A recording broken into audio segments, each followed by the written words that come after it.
work on some terrain today, and I've got like my camera in my face because I want the camera a little bit more zoomed out, and yeah, to be able to show off the terrain. Hi, McBluff, how are you doing? I'm going to be painting the Wyrdscapes ramps and ruins. So I'll be painting, we'll see how far I get, but I'll be painting, hi Dumluck, that's nice. Nice of you to pop by. So I'll be painting 5 different ramps. All pretty easy to build and really cool. So we've got this ramp, which is very, the stairway or ramp, it's very like Nightmare Before Christmas-esque in a very lovely way.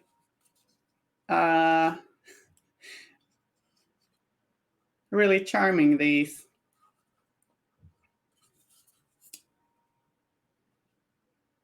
Cozy, weird shapes. Very pointy. Gonna be careful with this one. And you got this ramp with some torches, very moody, with some dragon sculpting at the side. And you got this staircase with a little door with like a gargoyle face or something as a doorknob. It's all very nice detail. So, and it's very textured, like the bricks really stand out. So I think it's gonna be a breeze to paint. I thought I'd paint them mainly with dry brushing. There's a little bit of,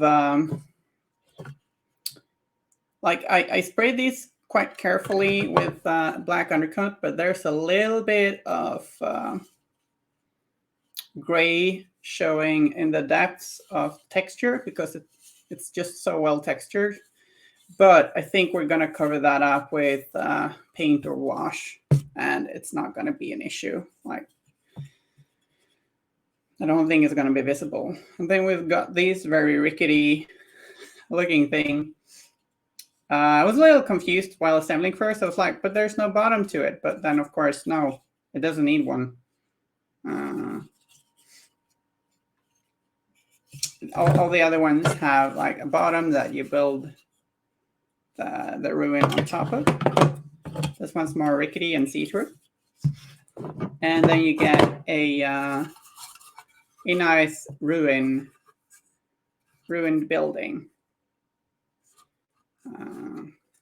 So got lots of ramps and one ruin for them to lead to, but like they combine pretty well with, or they're made, of course, to combine with the other Wyrdscapes train. So you got different types of ruins, that like Solarium and several others. So you can have ramps leading up to the roofs, and there's also like ruined pathways, I think, too. And yeah, I think this will look great on the table. And it's nice to just, this little piece, a beautiful lamp, but I'm going to have to be careful with it. I can be a little clumsy. So I'm going to try and not poke this too much. It can be nice to dry brush once in a while, can just like do some very easy and like, how do you say it? Not very demanding painting.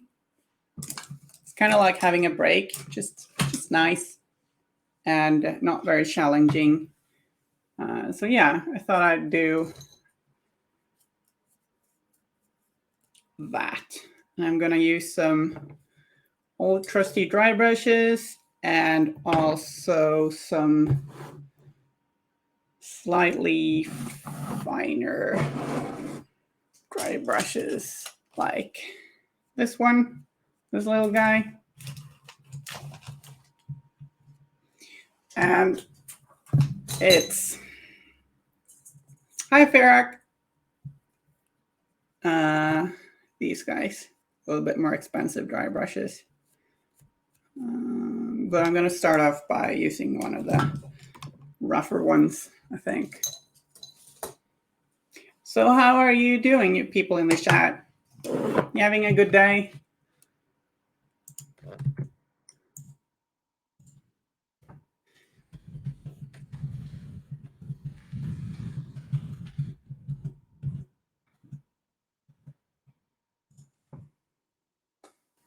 It's a little warm in here. I think like maybe this is sort of the first spring day here in Sweden. Just feels a lot warmer just inside too. The sun's been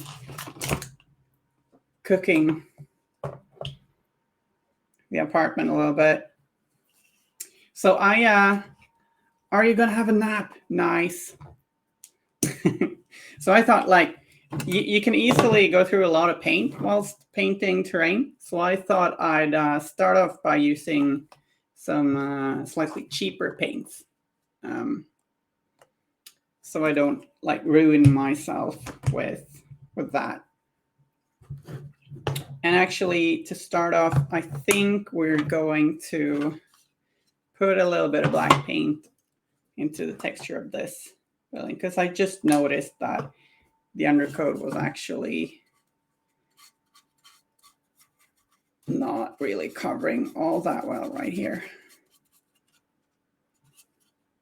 Bit of a luxury problem. As I said, these have such a nice texture that they're gonna hold paint very well. This brush is not feeling great. It's all good. Yeah, so I'm gonna mix up a dark gray paint. I'm just gonna mix some black acrylic paint with a little bit of a warm gray or bleached bone, kind of, if you're like, if you still think of different colors as what they were named in the Citadel series way back, then like to some of you, it might be called bleached bone. Like that's just sorry, I needed some Coke Zero fuel, you know. But yeah, gonna get into it. You drew a sketch, McBluff. You drew. Oh yeah, the Waldo costume sketch. That made me chuckle. I loved it. Like the Waldo, it's like a pajamas.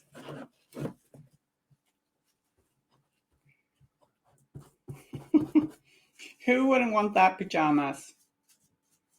You know? That'd be awesome. At first I thought maybe it was like Teenage Dreamer in a Waldo costume. I don't know if that was intended or not. Guess like there aren't a whole lot of teenage boys in Malifaux, so that's just what I thought of, I guess. That's June, right? Okay. Well, why do you have to be? That's a good thing. You don't have to draw yourself seriously, do you?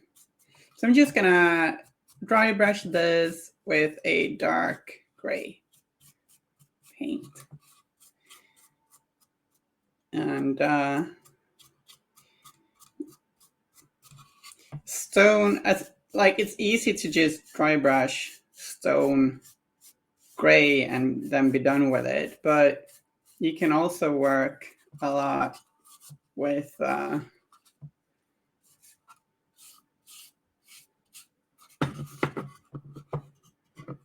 different hues, like combining warmer grays and lighter grays and reds, tans, etc. Like dry brushing with different colors on top of each other, or tinting with washes and glazes. And so like either just do it simply, or you can like spend ages on it if you wanna. I think we're just gonna go with the flow and see where this all takes us. So this is a heavier dry brush. And when I say heavier dry brush, I mean that we keep quite a lot of paint on the brush. And just heavily work it on there.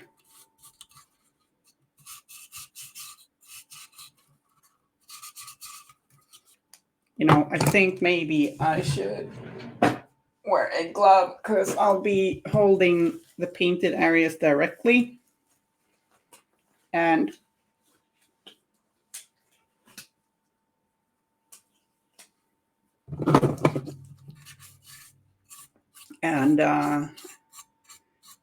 using a rubber glove means we don't have like some greasy human skin to rub the paint off as much. And I don't get as much paint on my hands. Teenage female who looks like a 12-year-old boy. Yeah, I mean, like, it looked androgynous, just like teenage. I'm sorry, didn't mean to assume, like, just a lot of teenagers look a little androgynous, you know?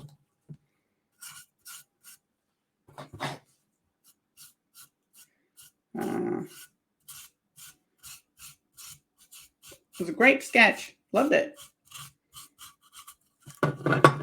So I don't know, maybe I think we're just gonna dry brush all the stone in dark gray, and then we can work in some different colors in the different materials, because we've got a whole lot of different materials. You got like bricks, stones, and you got, what do you say, like plastered walls, and these could be red bricks maybe.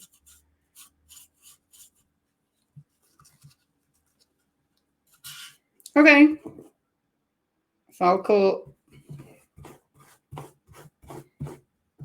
Undercuts are cool. Like I've never felt like I have enough volume to pull it off. Like I think like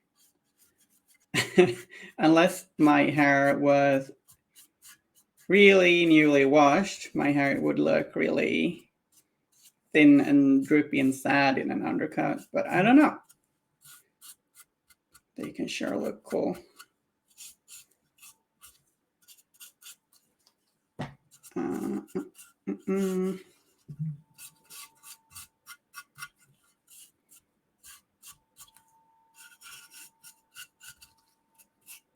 I think we'll just work lighter colors into this like plaster wall thingy there. Right, this was what we repainted black, so it's not quite dry yet. Oh, Dumlock, you're cute.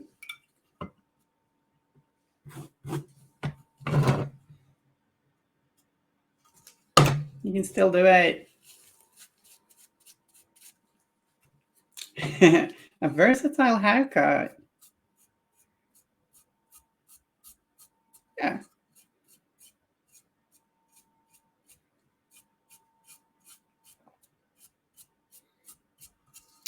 I really prefer, speaking of like Malifaux, I really prefer second edition Victoria's undercuts. The new Victoria is like, I don't understand how there's enough hair for these ponytails. There's some crazy volume going on. But there's some sort of strange volume shampoo in Malifaux, what with Molly's hair and the Victoria haircut. Almost like it's not hyper realistic and it's a stylized game.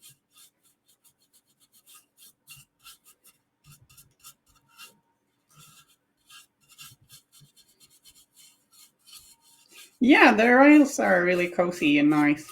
I like them. They're charming.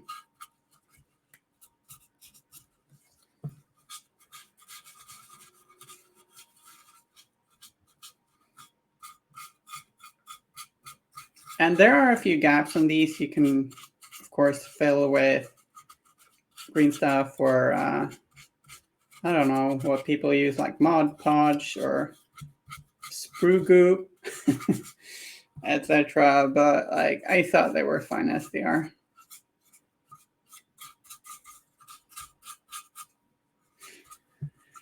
The PS4 started up in the apartment on its own, which means that my roomie started playing Elden Ring at like free time at work, playing it, streaming it remotely.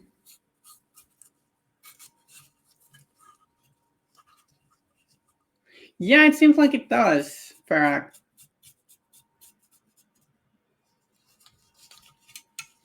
I agree, McCluff. I do agree.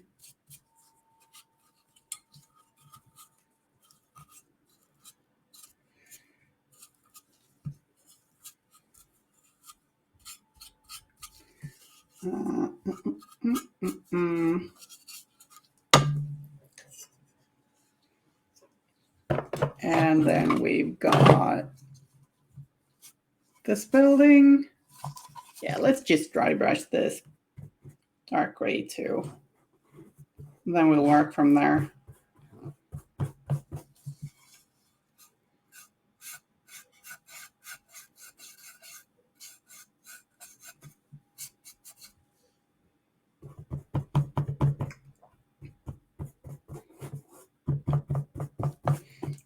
I think there's something liberating with painting terrain.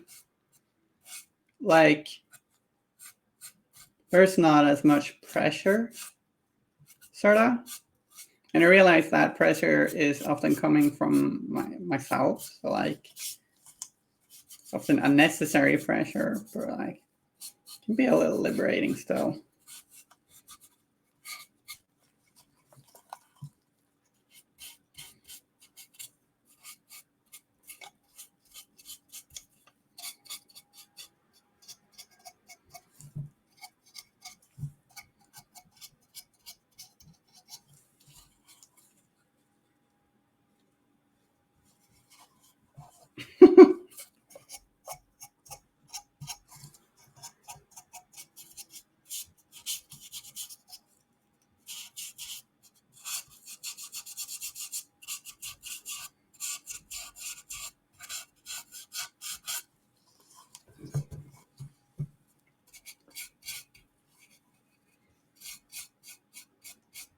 I have to confess, I don't know what luscious or locks. I suppose locks as in hair locks. Existential dread. There's a lot of wordplay there, right? Yeah. I think I get it. What does luscious mean?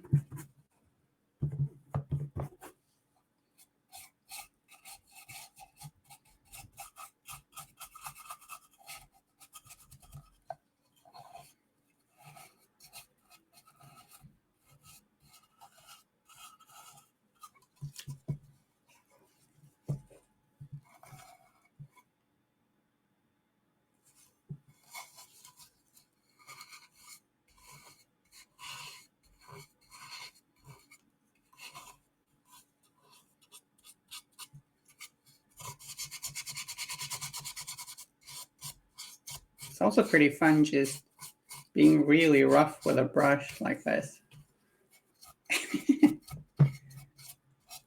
For dry brushes. The unsung heroes of miniature painting.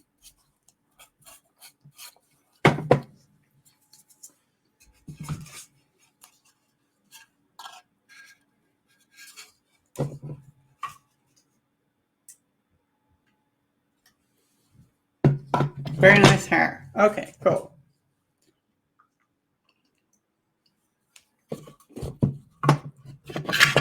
Are you dry now? Dry enough, perhaps? Yeah.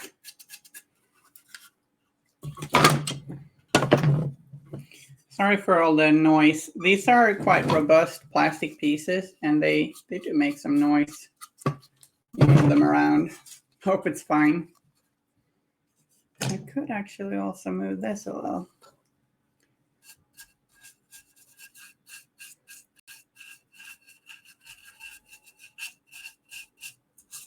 Like I'm painting a whole lot of details. Gray, that might not end up luscious. Referring to hair usually means thick and beautiful. Cool. Do you pronounce it luscious? Luscious? Luscious, maybe. It's not a word that was familiar to me.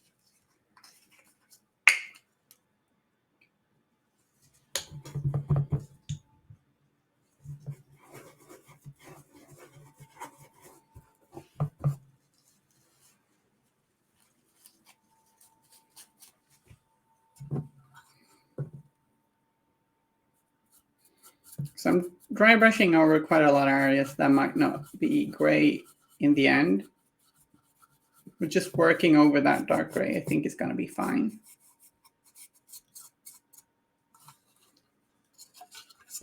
Luscious.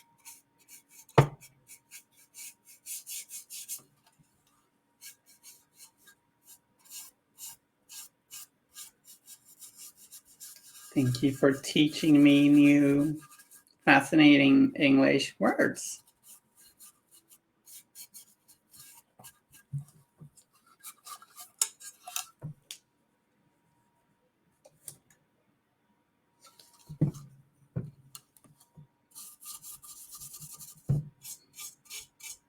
So, any of you all got anything cool on the paint table that you're working on right now?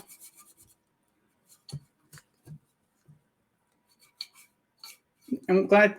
So, and the animatic, is it coming along nicely, McBluff?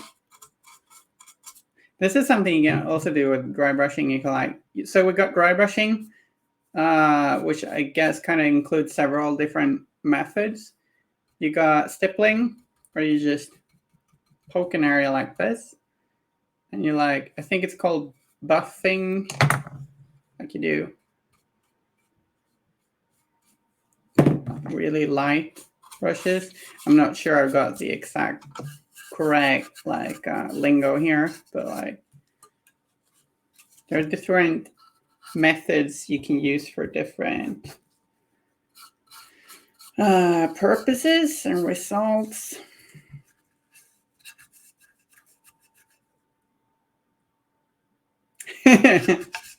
Nice. Nice, Dumlock.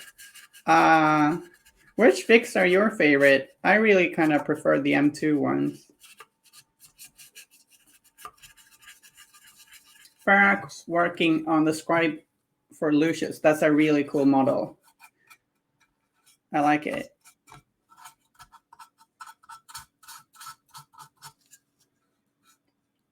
Yeah, me too. Though I really, again, really prefer the second edition model for Lucius himself. I love the other models in the box. Just thought the M2 mask was kind of more menacing.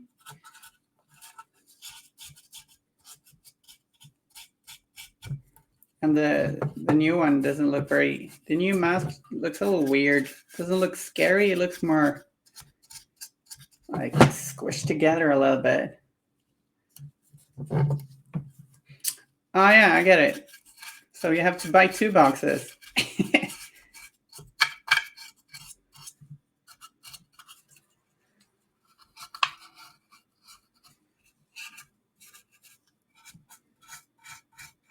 The haircuts are much better in the M2 ones, at least. In my humble opinion. Who am I kidding? I'm never humble. Am I? No, I think I can be humble.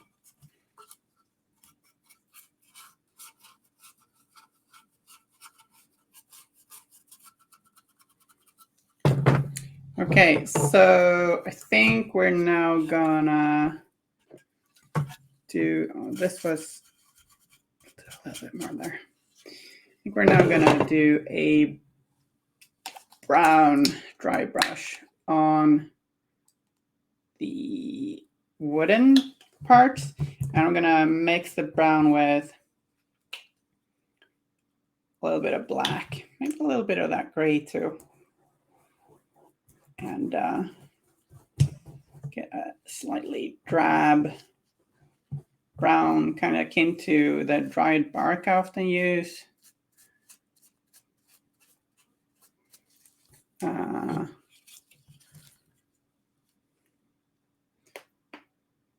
V3 Ronin are a huge improvement, but yeah, I agree. The version 3 Ronin are really nice. M2 Ronin, like, I don't know. They look like cosplayers.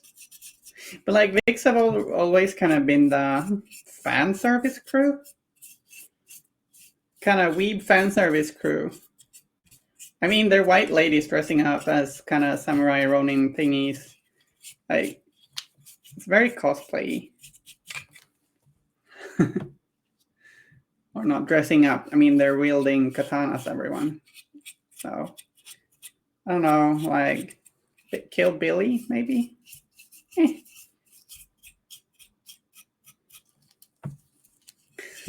Ophelia is cool. She's got attitude. I remember the M1 models is tiny, which is kind of cute.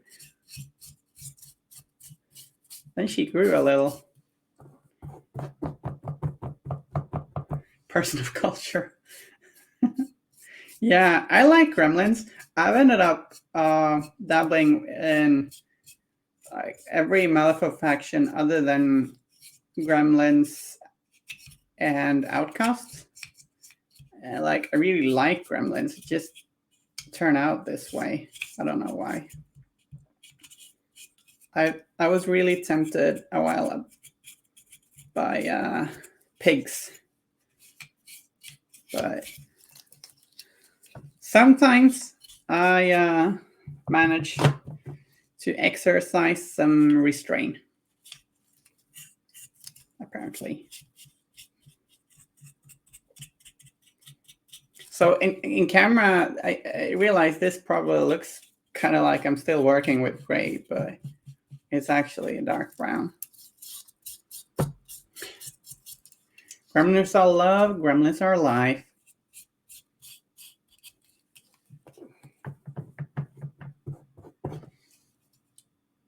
If you spell it incorrectly, you could do knuckle tattoo by your life, but that'd be cute.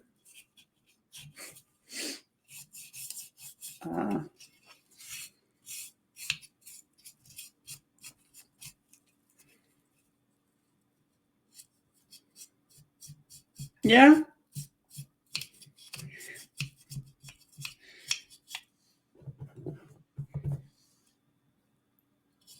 I saw they reworked Wong too, so that's pretty cool. And they nerfed some of Ophelia's friends, which is understandable. They were pretty crazy.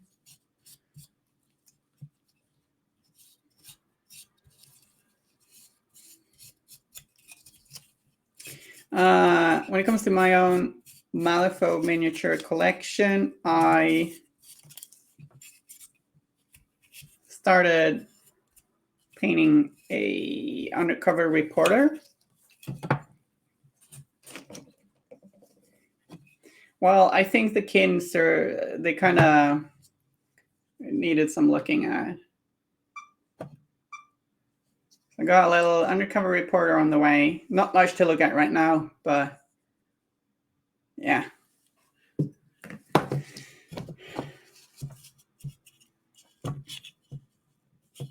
Maybe now it's not just all about Rami and Francois. Maybe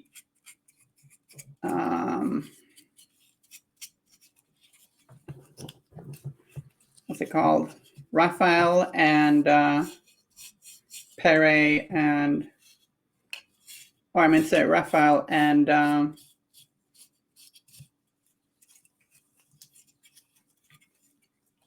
yeah, Raphael and Pere get some more attention.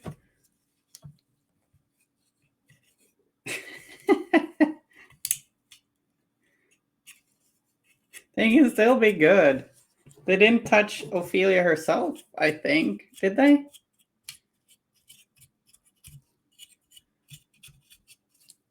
Like, they've nerfed Yan Lo, and I still think he's very competitive. Like, nerf is not too bad.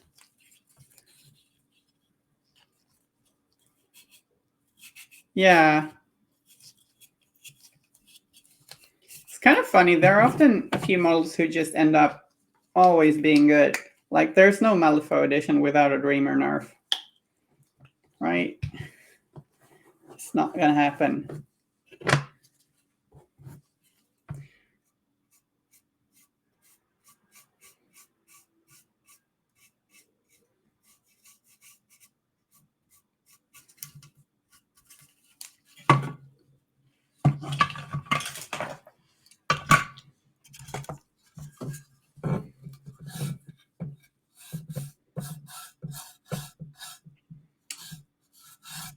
I'm glad they gave Explorers a stern look in the latest errata.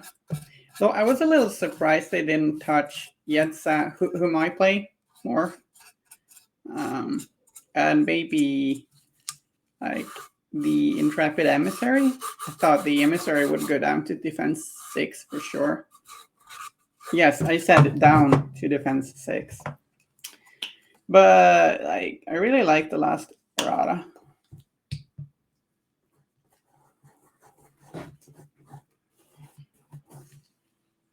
I still wonder, like they gave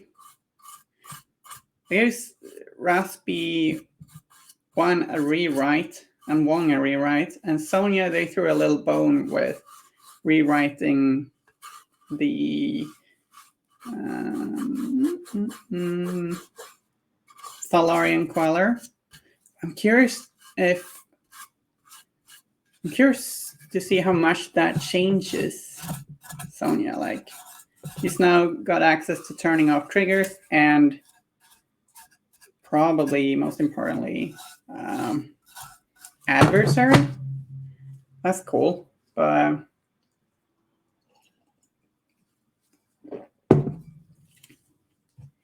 like Sonia's roster has long been like, oh, you got 2 witchlings, which are kind of cool, but they don't have any free actions, and then you got like a huge amount of different like mages doing mediocre things.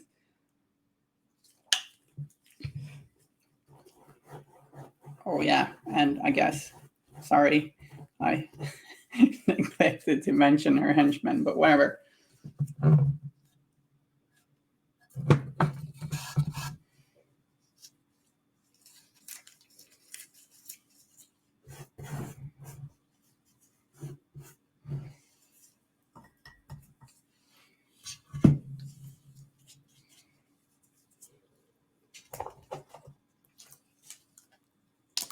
Okay, so maybe let's work a little bit on the wooden sections. I'm gonna use that's still too much paint. Wipe it off a little bit more.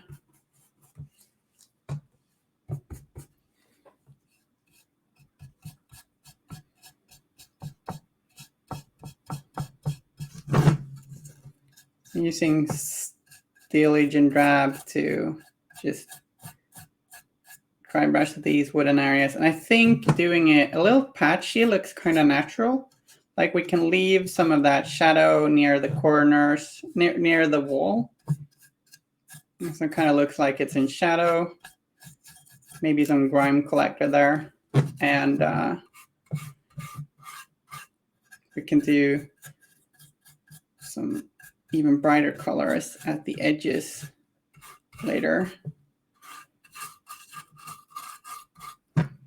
Like light's probably not gonna, like we can just leave everything here in darkness, I guess, but like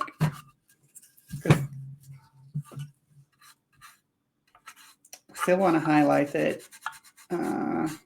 Natural shadows are gonna make it look darker. So it's like a balance between, do you probably highlight less where there's not gonna be any light or much light directly, but I also kind of want to highlight it a little bit. I don't know if that rambling made any sense whatsoever. Yeah.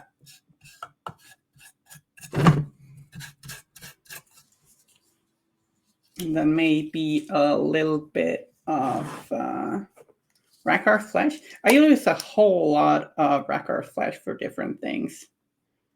Just a very flexible color.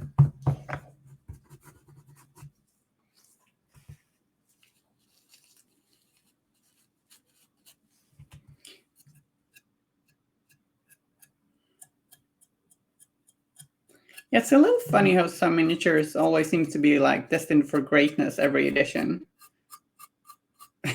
So I'm going to use this bright Rackar Flesh at the edge, but also like gonna lightly work it in some places. Want some variation in the brightness. Looks nice. We can also work in some maybe some greens here. But before the other paint dries on the palette, I think we're gonna also go back to some of that Steel Agent Drab and oops. I put the dry brush in the black paint. Now I have to clean it.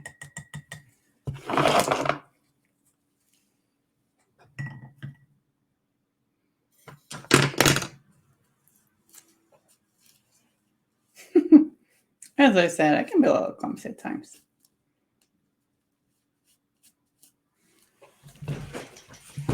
Be right back.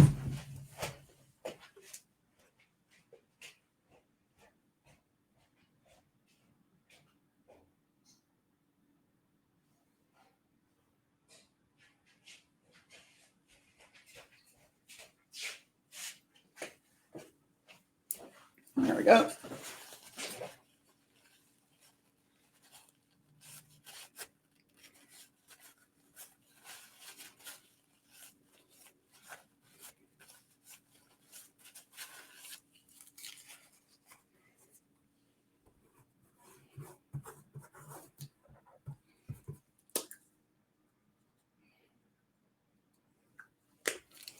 Just a little palette accident.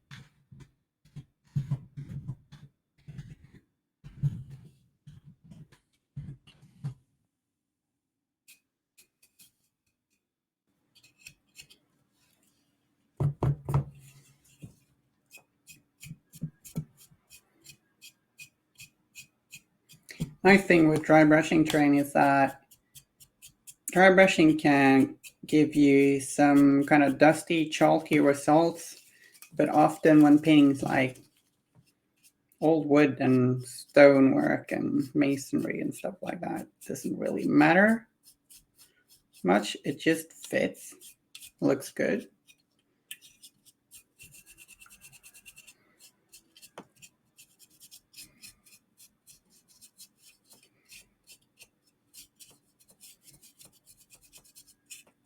I wonder where I put my cobblestone malifaux mat. I wonder if that is still at a games club or if it kind of got lost in moves. Like maybe it's in storage somewhere. I got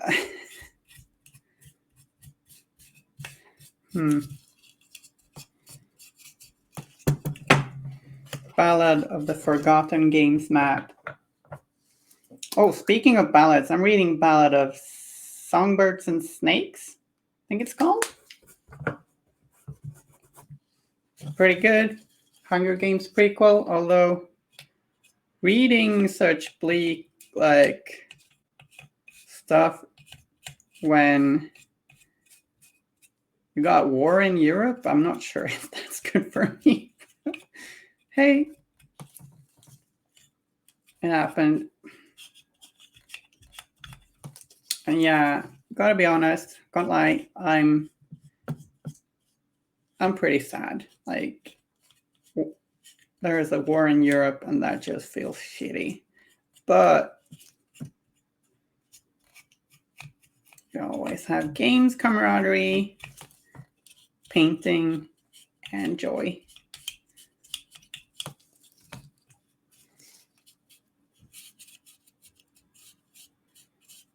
Still got that.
I really got some different themes with these walkways.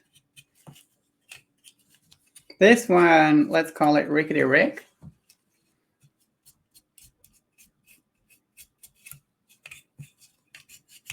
And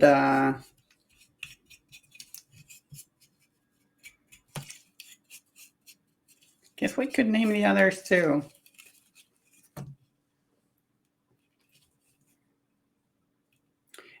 Yeah, oh, so you painted them too? Yeah, they do take detail very well. They're just a little joy to paint.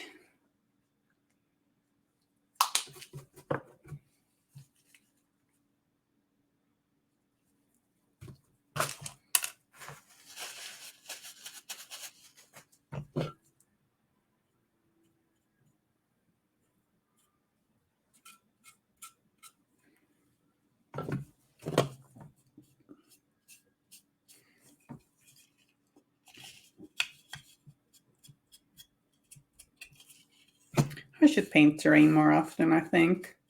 Just nice, relaxing. And quite rewarding when you can have new cool scenes on the tabletop. it gets old playing on the same train over and over and over.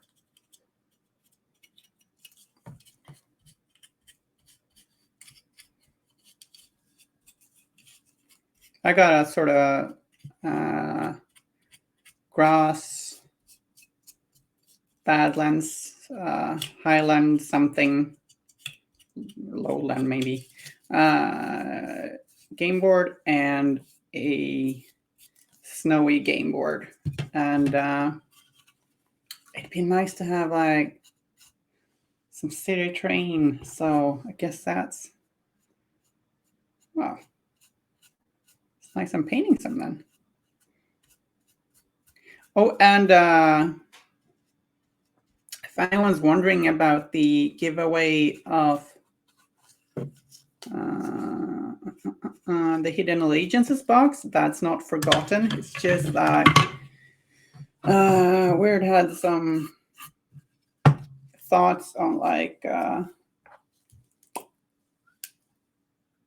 that giveaway, and I'm waiting to hear back from them on that. So there's going to be more information on that later. I like raffling off minis. It's fun. And if I raffle off minis, that means storage isn't as much of an issue here. So that's good. So I went back with some Rackar Flesh to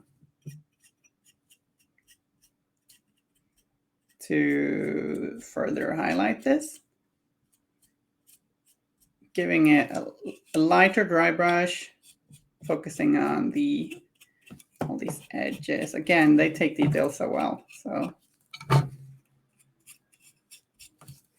just a breeze painting these. Painting these is such a breeze. There is so much singing in the Ballad of Songbirds and Snakes book, and neither me nor the guy who reads it, since I'm listening to an audiobook, can sing. Yeah.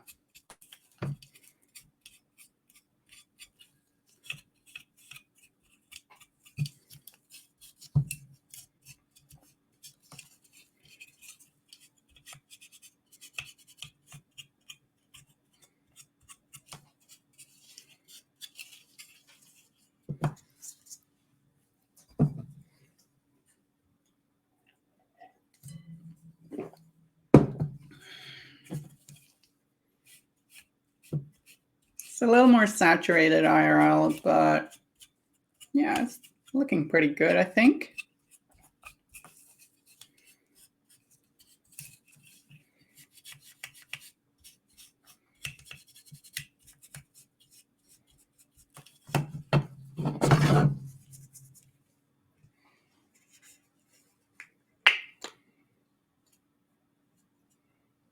I'll go over it with a little bit of warm gray too.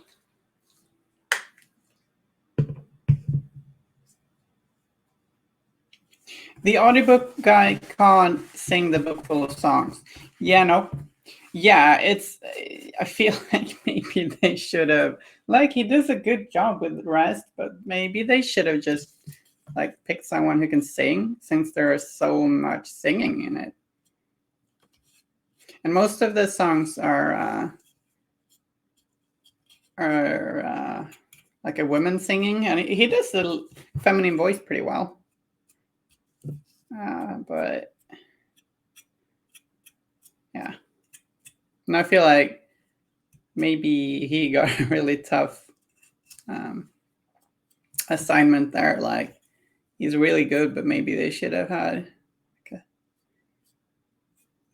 someone who can sing.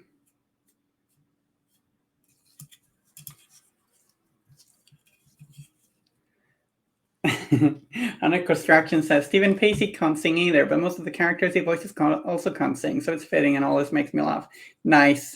Do you have any examples of like characters, like books that he voices?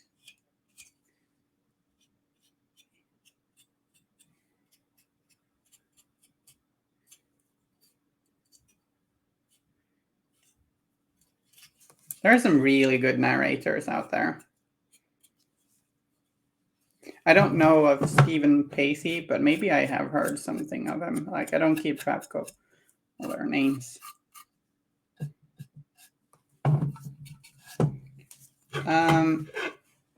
Okay, so let's leave these for a little while and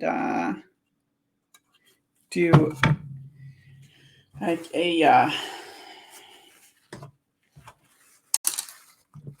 bit of a brighter gray dry brush on some gray areas. Some gray areas.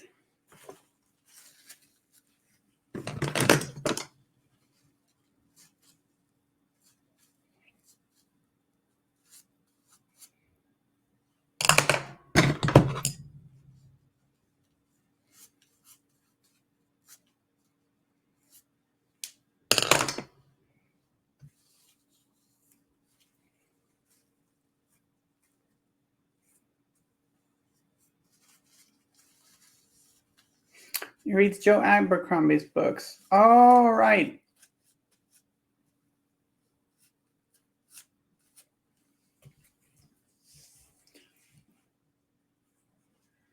Yeah, I tried to start reading one of his books, but I never really got into it. I might try again sometime. We'll see. Oh, hello, Spiredine. Spiredine's here complaining about washes. Did you have a little bit of a mishap? And I agree. Washing large surfaces can be messy. I hope that's not an omen that you're here granting us. Why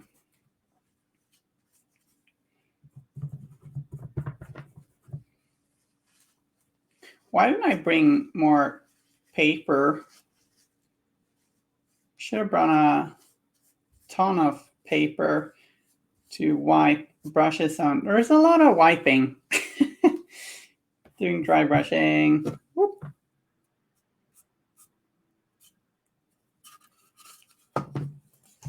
Okay, guys, I need to bring like a ton of household paper.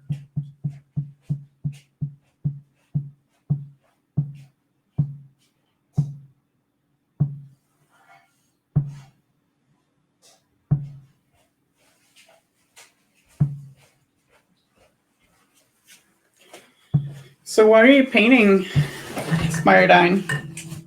What large surface is it you are washing?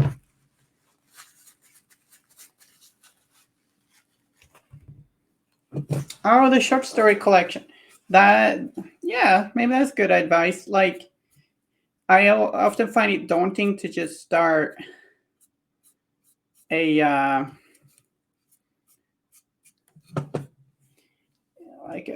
fantasy series because there are always so many books. I really like it when they keep fantasy series to like one. I can't say one book, then it's not a series, but to like 3 books maximum. I don't want these bloody obnoxious 20 book series. I don't have time for that. All right, you were painting walls. Nice.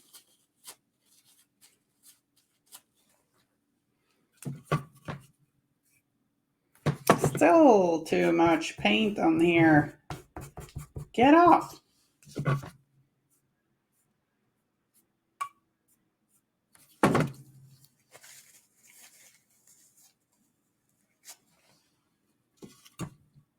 I really enjoyed the Prior of the Orange Tree. Like, it's a big book, but it's just like a standalone fantasy novel. And I thought that was refreshing. Like, not everything needs to be a bloody 7-book epic. Although those can be cool too, I guess.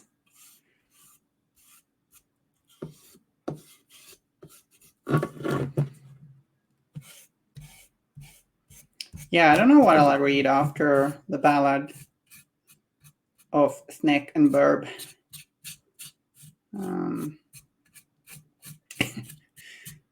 We'll see.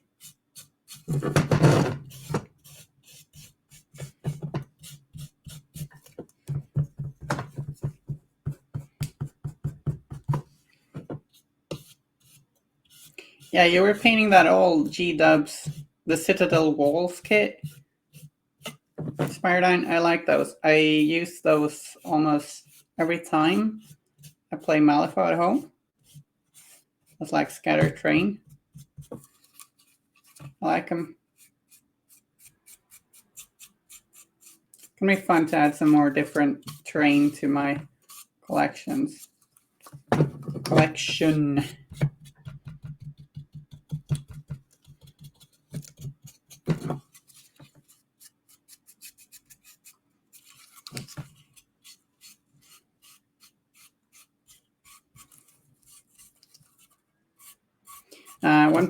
When dry brushing a rock surface like this, it can be a good idea, like when you get to the brighter colors, work from above and downwards, because then you'll hit the natural, like mostly hit the natural places for highlights.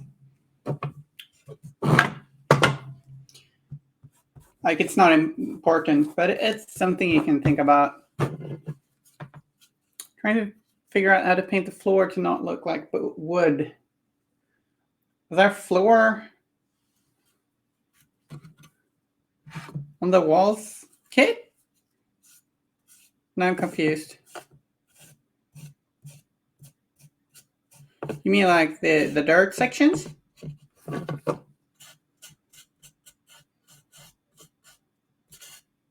You can have like dark brown and then dry brush it like with some gray maybe.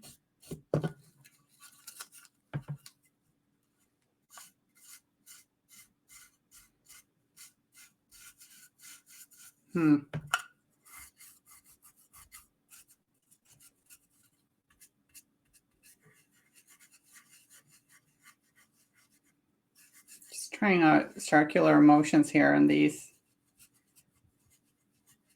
kind of plastered walls. Looks kind of nice. I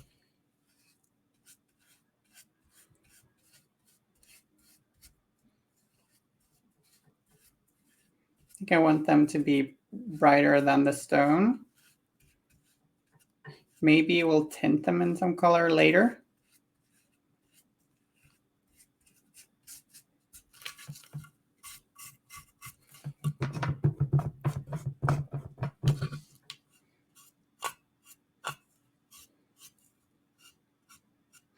Like if you got saturated wood, maybe go with less saturated dirt or vice versa.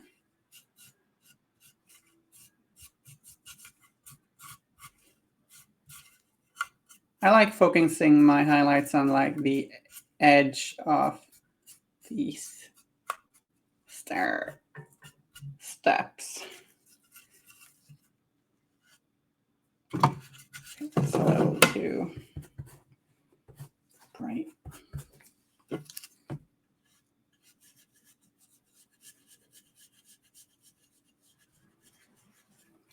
Maybe we wanted this color.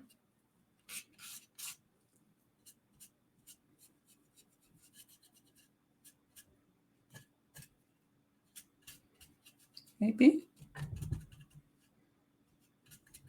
I don't know.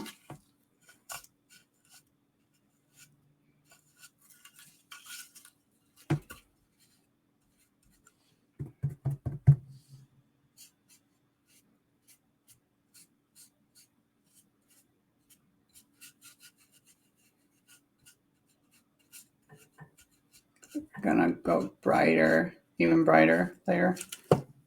All right. Hello. Backside, you're not. You're a pretty dark gray.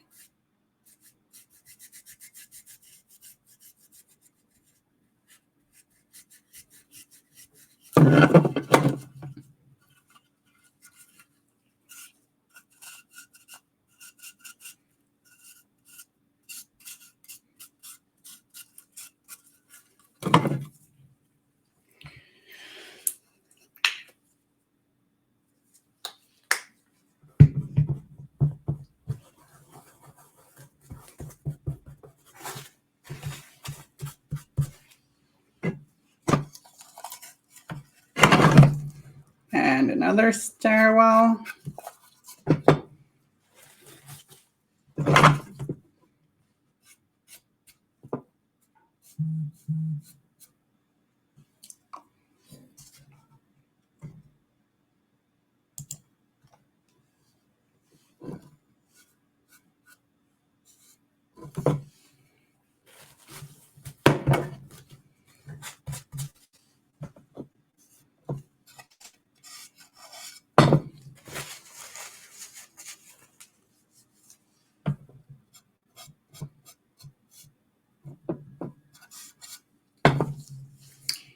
Maybe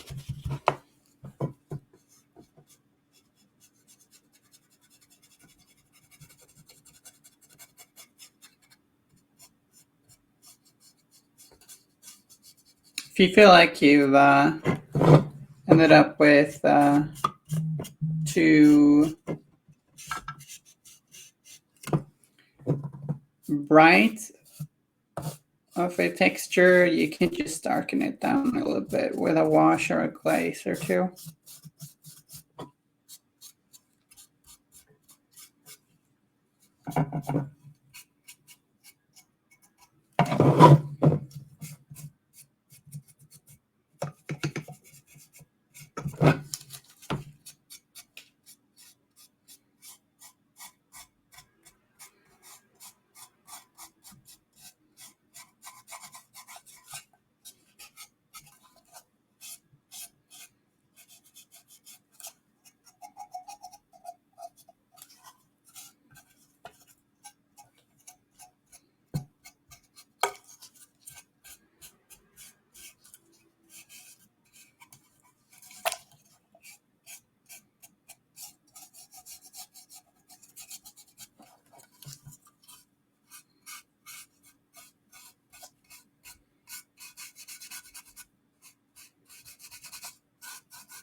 See if I'll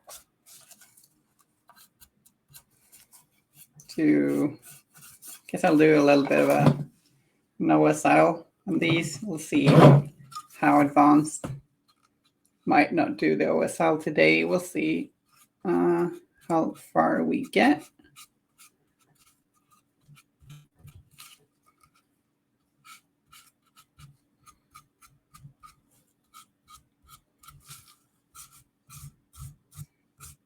Just kind of scrubbing these rocks from above,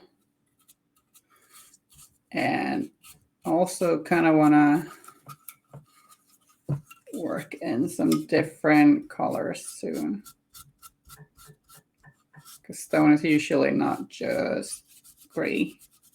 The highlight colors here are warmer than the shadows, which is often realistic and tends to look pretty nice.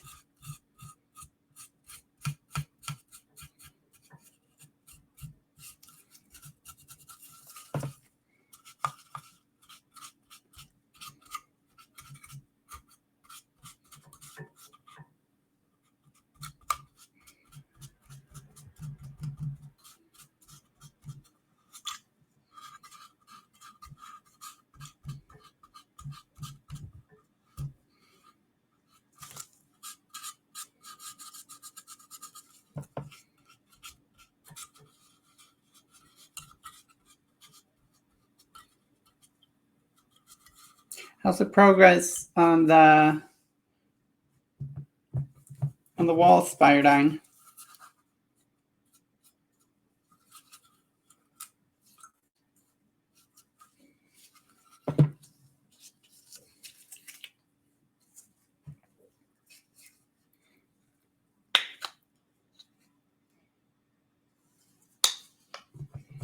You figure it out.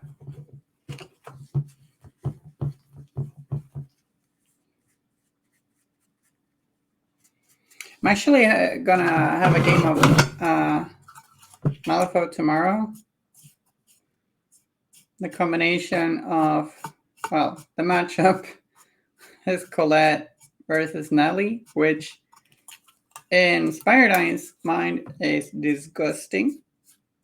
I think maybe both of them, I'm not sure. Or maybe it's just Nellie that disgusts Spiredine.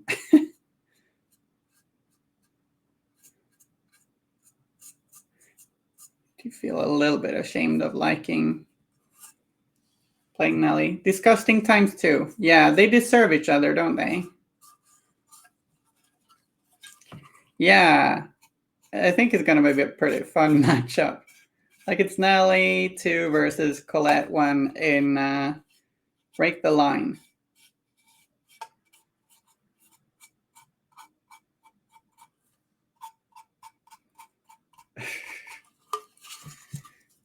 There's going to be a few distracted models on the board, I reckon.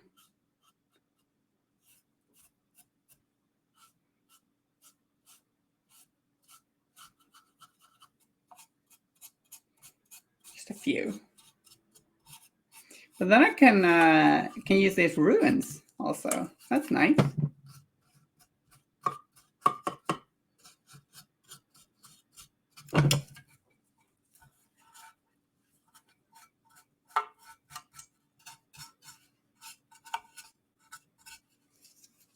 I'll have to be ruins in a snowy landscape, I think. Or maybe grassy, dirty field. We'll see.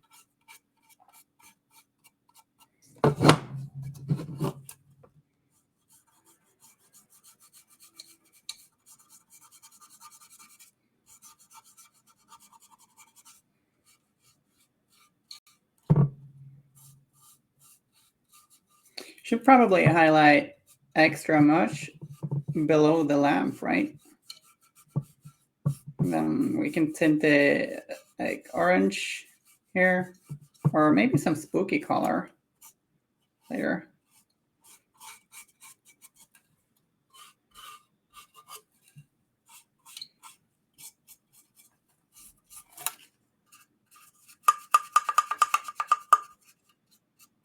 One thing you can do is just if there's an area you want in a different color, you could just like highlight it just a little bit more and then do a contrast filter over it, like Citadel contrast paints or similar, or just like a wash. Army painters got their own like quick paint contrast-ish thing on the market now. Maybe there are others.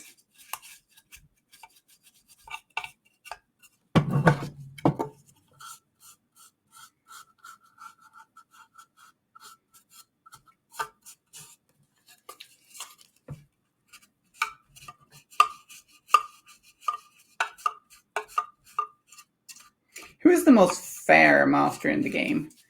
If Nellie and Colette are disgusting, what's that on the other side of the spectrum? Not necessarily like the worst, but like the most fair. What do you think?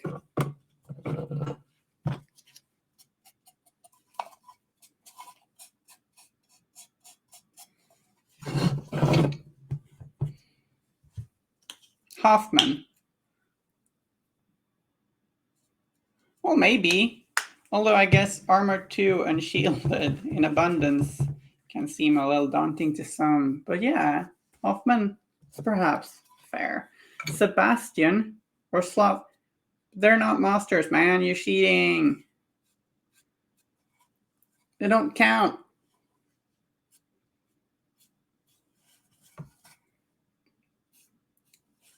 Is Hoffman not fair to Bayou? Is that because there's very little in the way of dealing with armor? Or what's the deal there?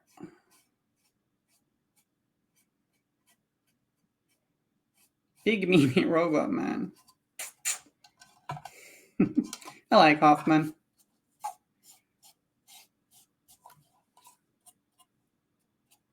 Actually, about Hoffman, while visiting my ex in Berlin a whole bunch of years ago about the Hoffman M2 box. I just finally am gonna paint it this spring. That was ages ago. But also, like the local liquor store was called Hoffman's, so it's just nice. Somewhere in Kreuzberg. Bas seems like a fair guy. Yeah, yeah. Got a soft spot for Hoffman too. But I just think like maybe like facing a whole crew that's like, oh, now they're armor 2 or 1 and shielded, and the guys who are armor 1 often have like soul stones. Sometimes they are armor 2 as well. I'm not sure that's always fair. Okay, so was it the armor 2 and shielded you thought was difficult to deal with, Ferak? Was it Hoffman 1 or 2? Hoffman, but instead of constructs. Oh my god. What are you gonna say? Instead of constructs. Come on. Come on.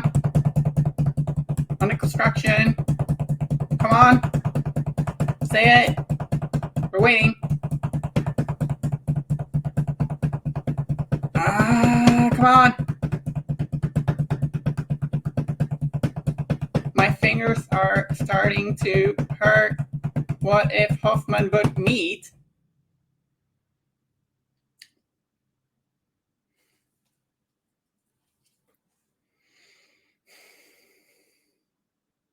Is that just Marcus? Is that just Marcus, man?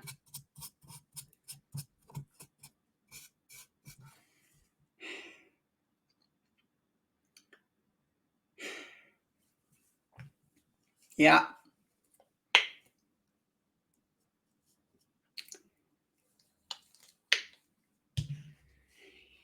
You know, amalgamation is illegal, right? The guild put laws for us to follow for a reason. Ferric says, Inventor Hoffman, what were the 4 irreducible death lasers? Well, those lasers are fun. I've only tried him once, but it's fun when you're like measuring casually from your pylons to different models being like,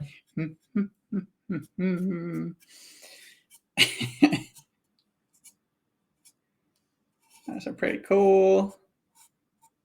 I wanted StarCraft pylons for those, but I couldn't find 3D printable pylons that look good. Like I found some 3D printable pylons, but they didn't really look proper. They look lazy. So now maybe I'll do some Tesla coil ones.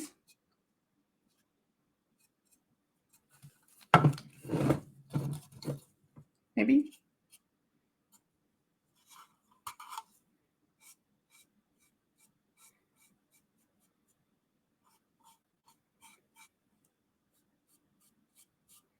I like Inventor Hoffman. Yeah, it's nice. Oh no, they didn't like the lasers. How are you enjoying the new and improved swine curse though?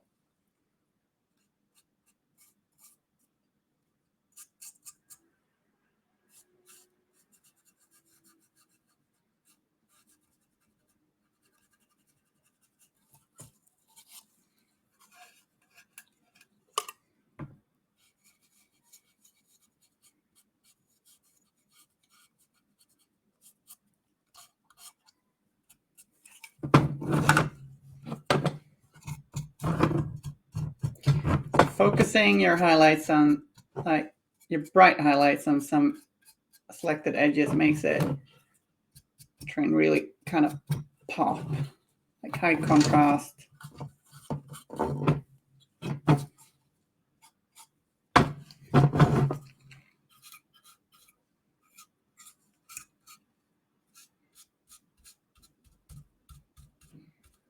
What are some other funny pylon or node marker ideas? I want to hear your hilarious, stupid, or genius Hoffman pylon marker ideas.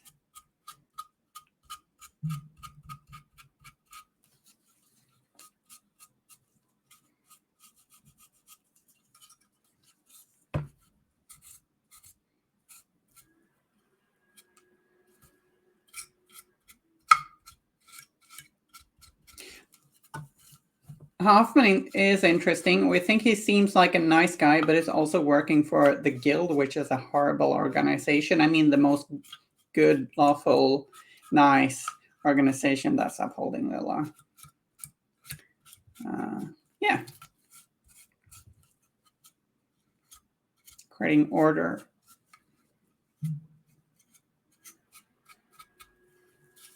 Silence for pilots. Yeah, could be fun. That's certainly stupid enough. Frack. Frack, that's stupid. Or genius. Cheese markers for handling schemes before. I like that. I like using the cheese markers if I play Vassal, which I don't do a lot, but when I do.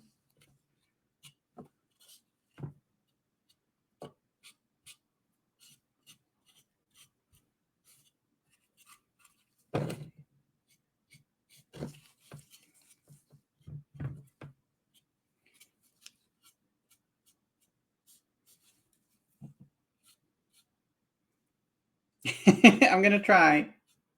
I'm going to try.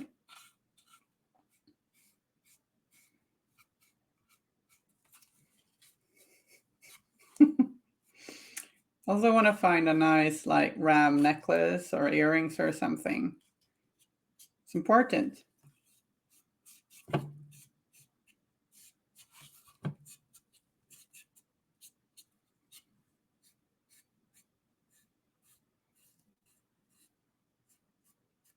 Something else that's important, like whilst painting a rock wall like this, if all the rocks are the same hue and value, it's going to look boring, flat, and unrealistic. So like, it's nice to hit some of the stones with a brighter color, leave some of them dark. And we can also like tint some of them with a contrast or something. Make it look interesting. And it's fine to exaggerate if you want to do that, I think, because like it's Malifaux. Malifaux is pretty exaggerated.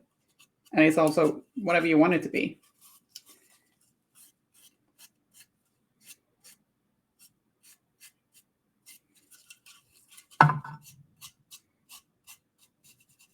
Almost felt like a freedom speech.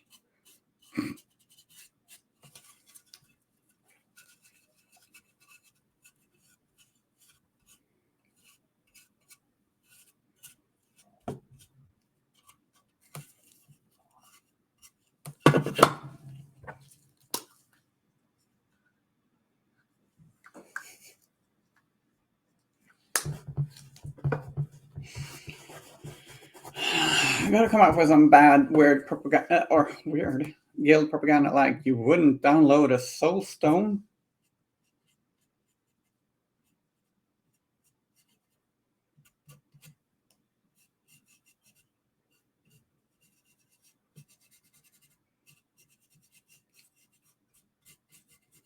I mean, you wouldn't, right?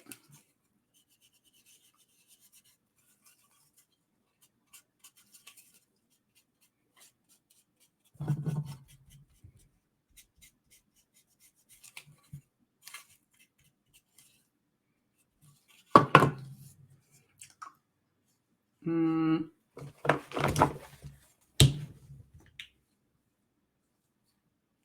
the little brush? There. Hello, little brush. Look, it's so cute. So cute.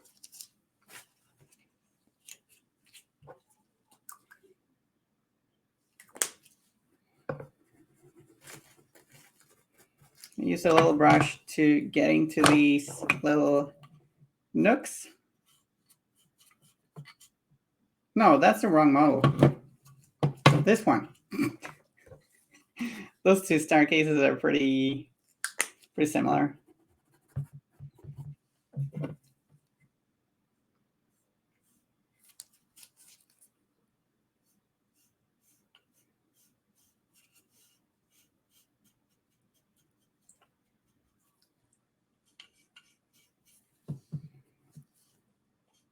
Now I'm just sitting here thinking of lasered Swinehurst.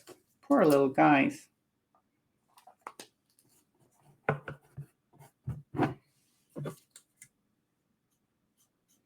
It's not nice at all.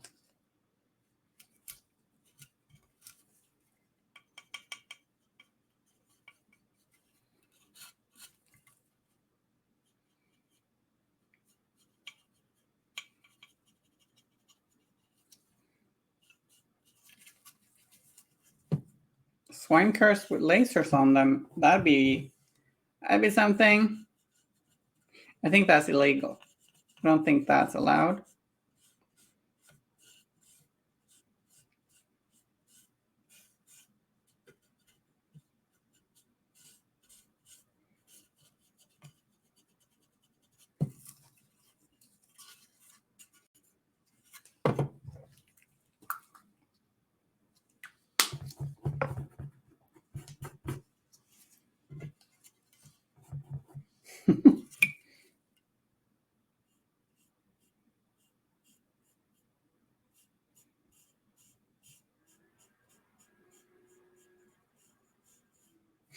They could have thank you, McLove. Hi again. Glad you think so. They could have a fun like spoof on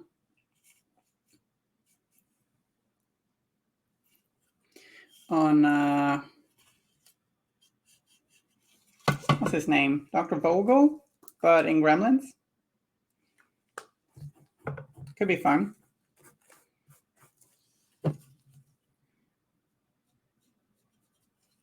I really like that.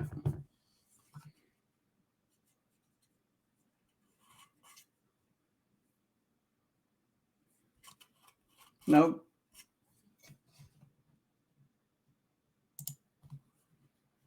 No. Oh well.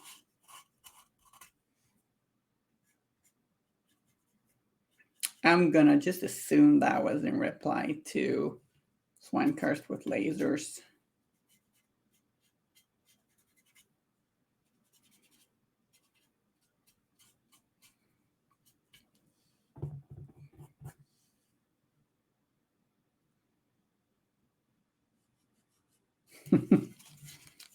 I was correct. Better correct than corrected. Duh.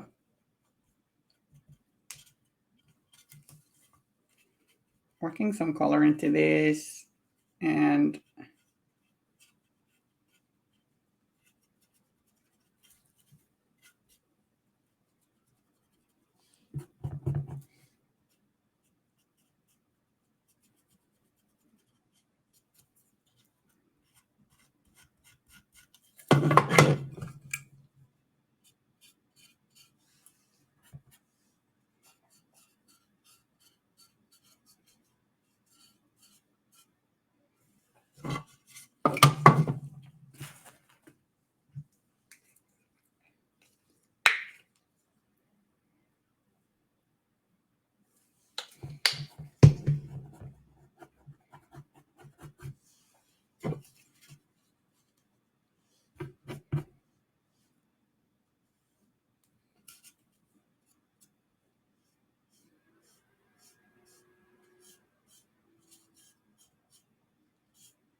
go.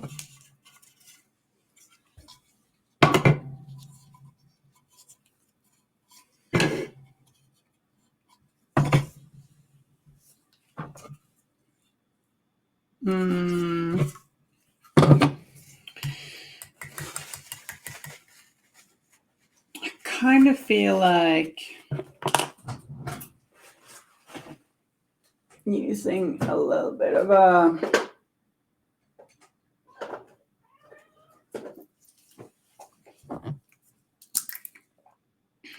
green. Maybe Citadel Castellan green.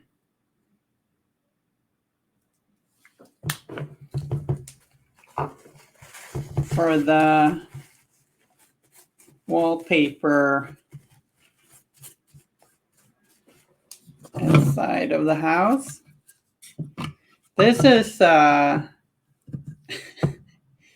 love the detail in this wallpaper that it's just so shoddy.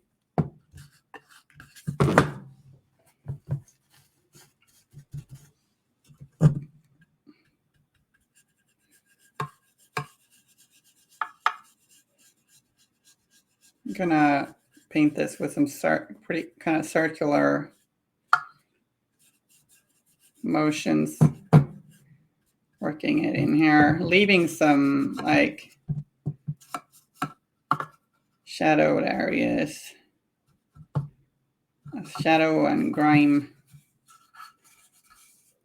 Don't know how well it shows up. Maybe adjust that lamp a little bit.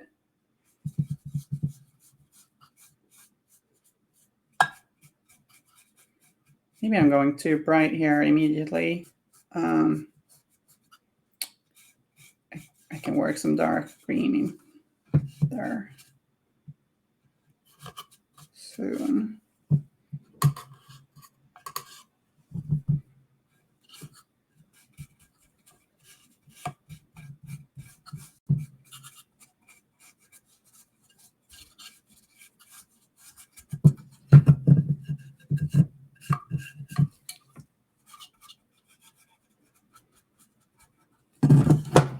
Maybe a little bit of, maybe just add a little bit of black to that green.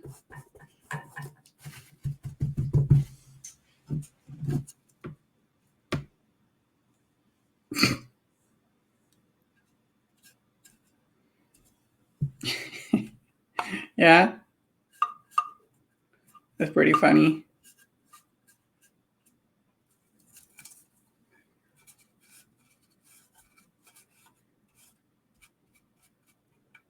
I don't even remember what Bugs Bunny's voice is like.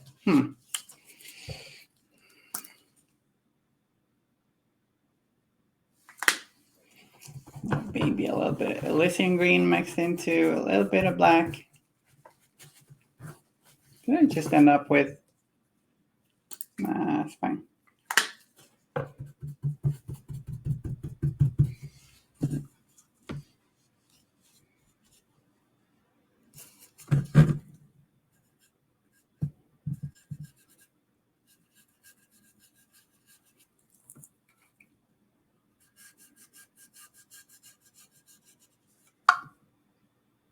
It just looks gray on camera. Oh, it's a greenish gray, grayish green.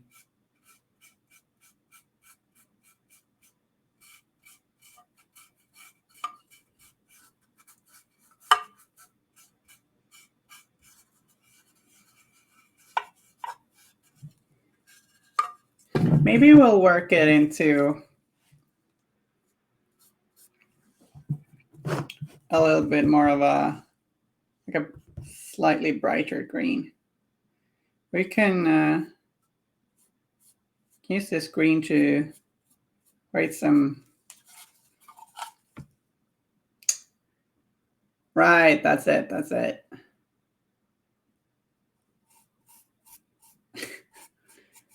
Thank you for reminding me. Working some green into some areas, like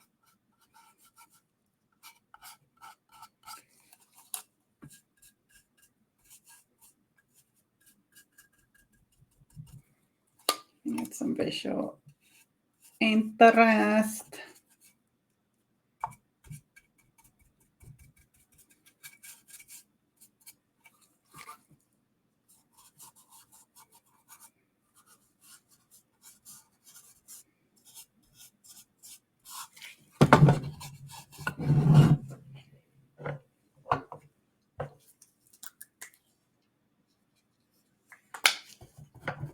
Duck season.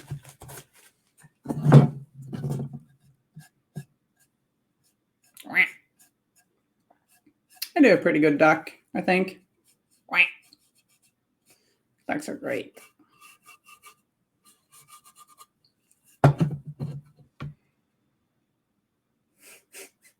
I want to see that joke card. If you do it, show it to me. Okay, so we're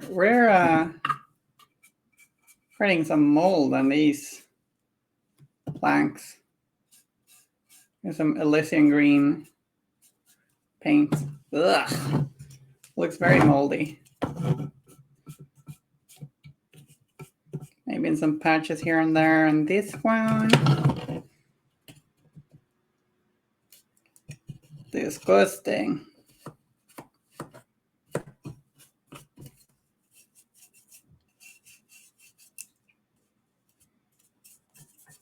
Some patches.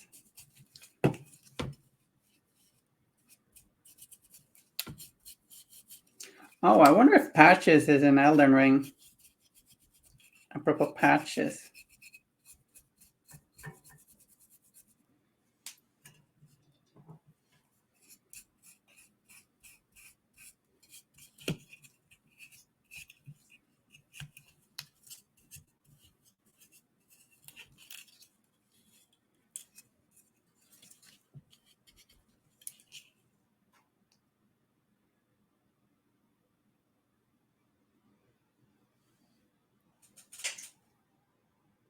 Paint a floral pattern wallpaper. Yeah, no.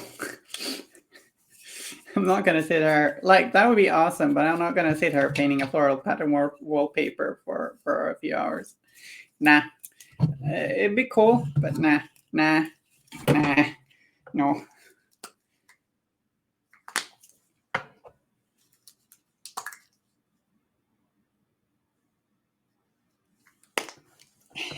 You do that, McClough. You do that. Okay, so a little bit of Castellan green, maybe. Some places here.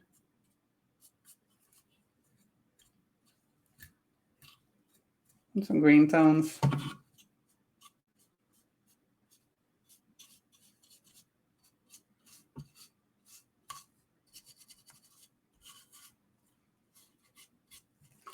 Not want to go overboard. I don't want them to look like they're overgrown ruins. I want to suggest some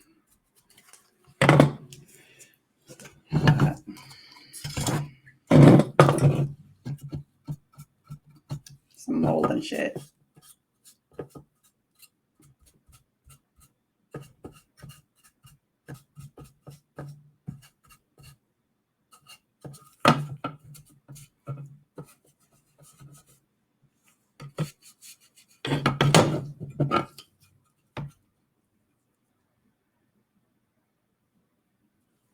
Could look cool. For sure. Don't really have that.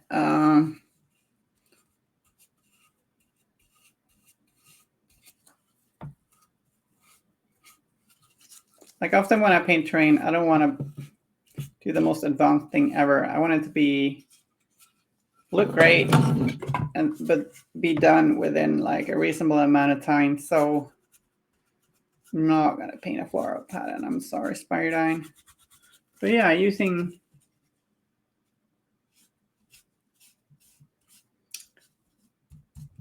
that's a cool idea.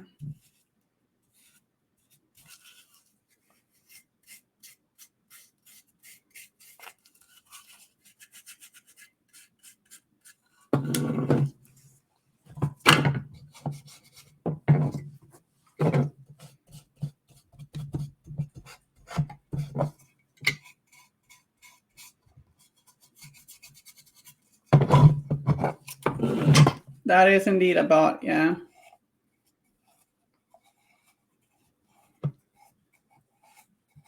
Hello, bot.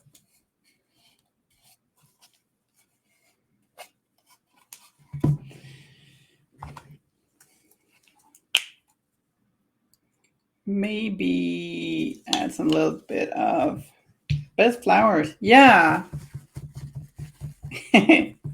Hoffman takes care of it. Maybe add some dark brown for some grime towards the bottom of these. Could be nice.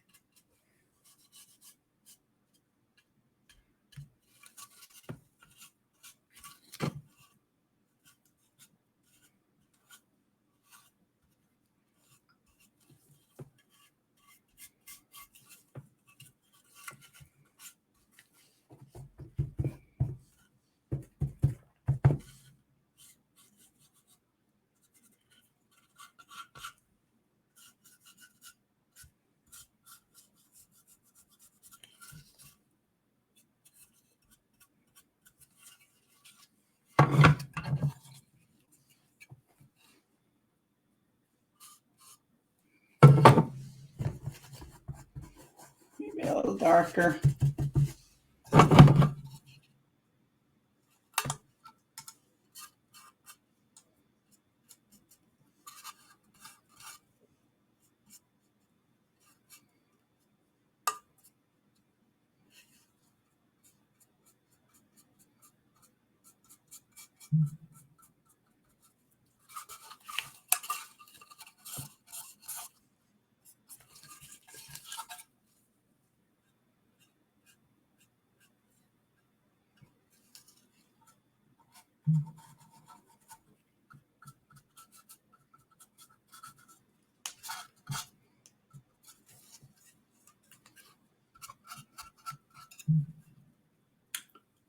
Hello, Jay Moray.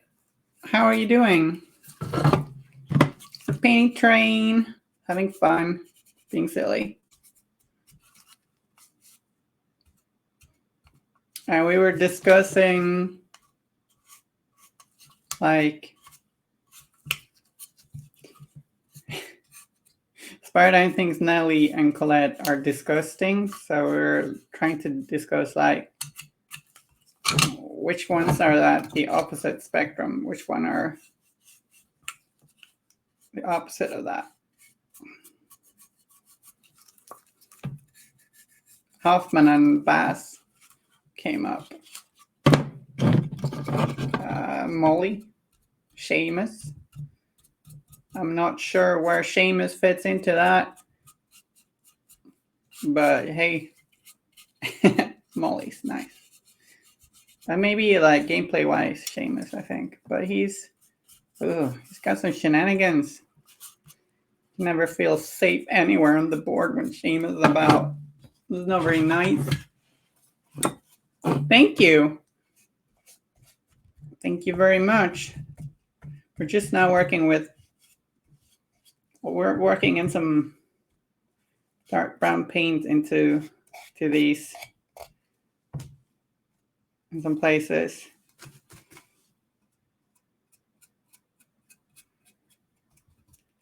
Like often towards the bottom, we kind of want to ground them to world, if that makes any sense.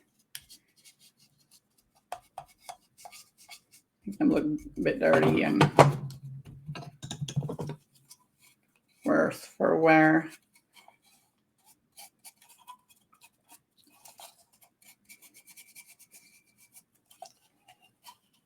I'm crazy with color variations, kind of. Stone's rarely just one color, so.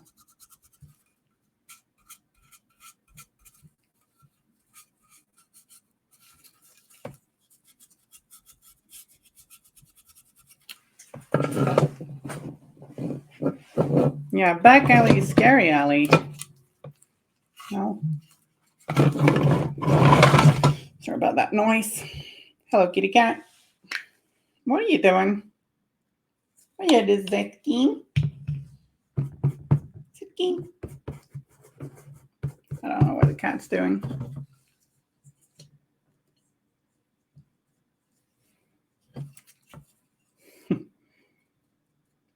Looks like she's staring at my bottle of Coke Zero.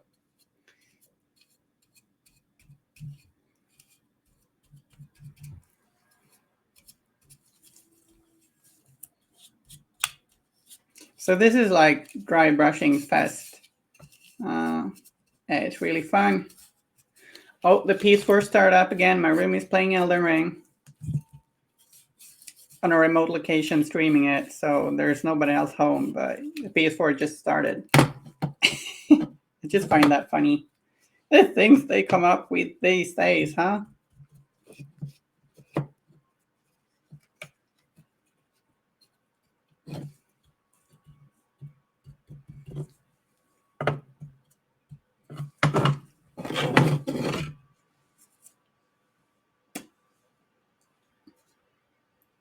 Dry brushing is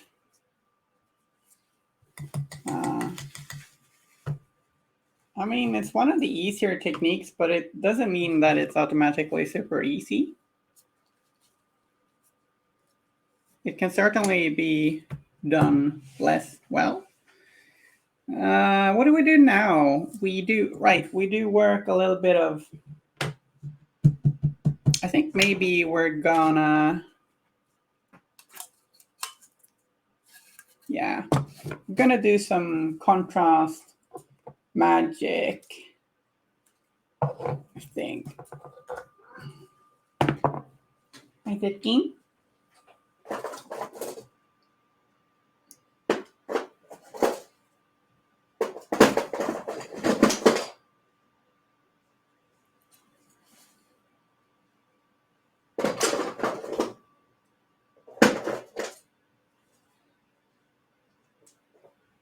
Words.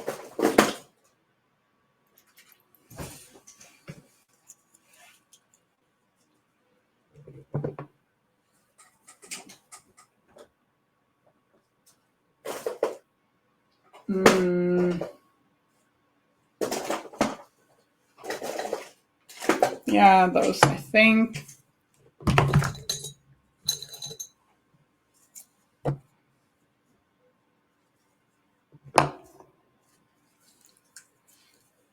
Is this too saturated? I'm going to try some Gorogrunta for contrast paint.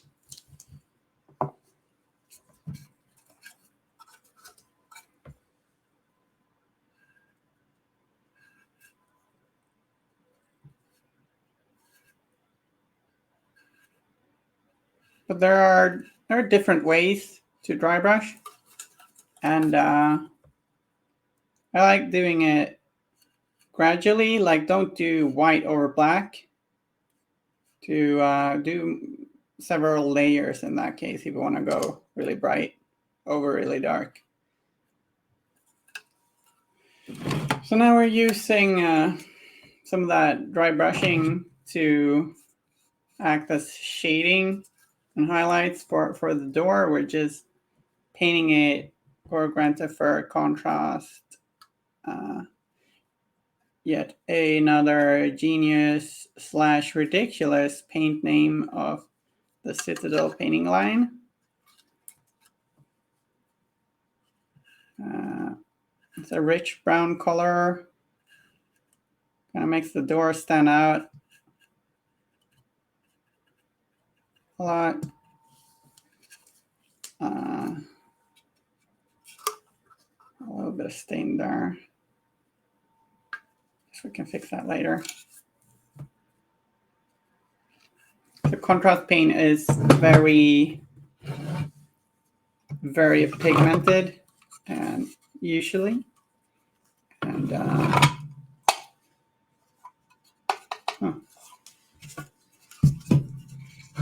it really stains an area, which can be good, but it also means that mistakes, if you get it on top of something you don't want it on, that can be a very visible mistake, but it's usually fixable. Paint this door as well.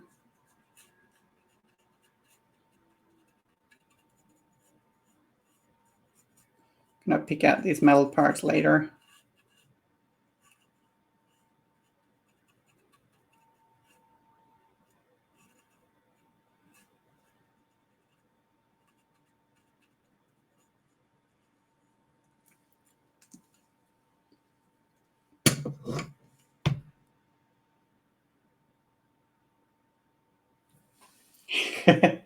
That's a nice saying.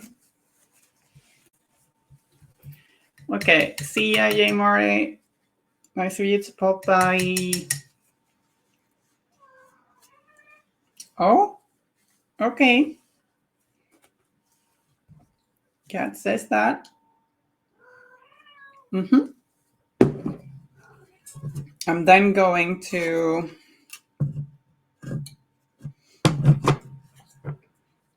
do a Bieltan green wash over the wallpaper inside of this house.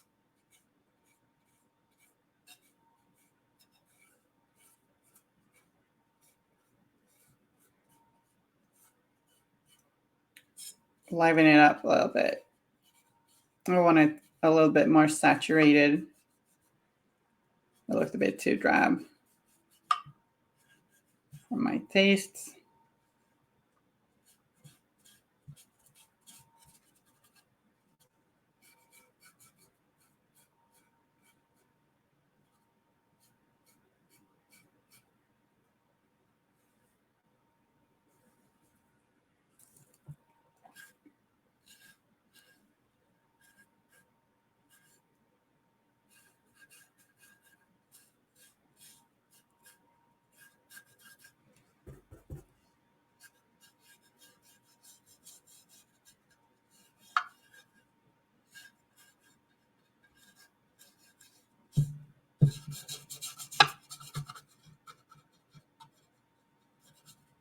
Thank you. Yeah. Just felt like I needed to do a green wallpaper for some reason. Just felt right.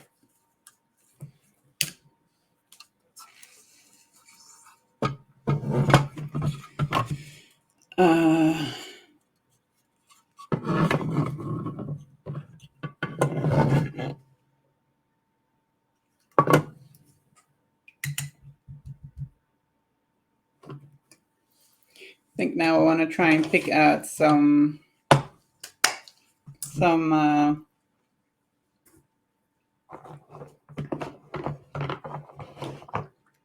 areas of bricks.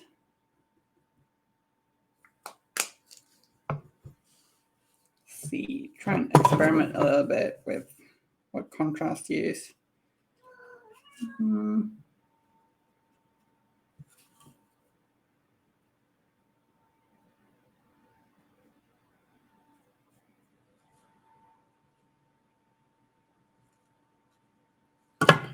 Gilliman flesh might sound a little strange, but it's worth trying out. Maybe skeleton horde. Maybe. A little greener.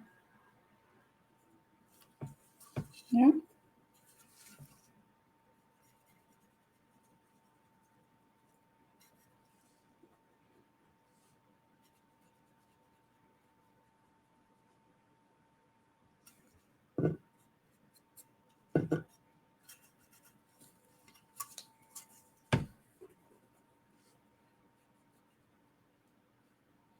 Just do some cool color variations on some rocks, bricks,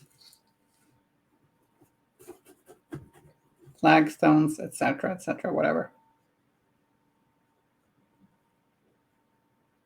Which contrast can be great at. Just wiping away that little edge there to make that highlight brighter. Just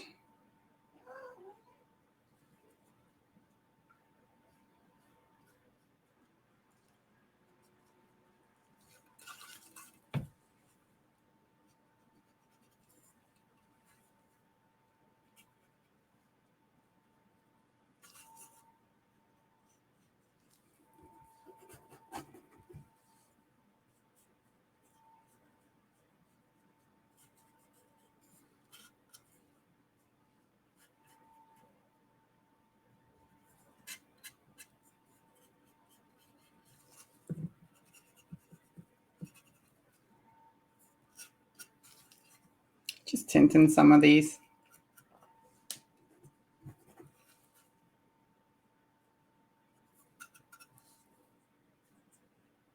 Can maybe water down some of these, but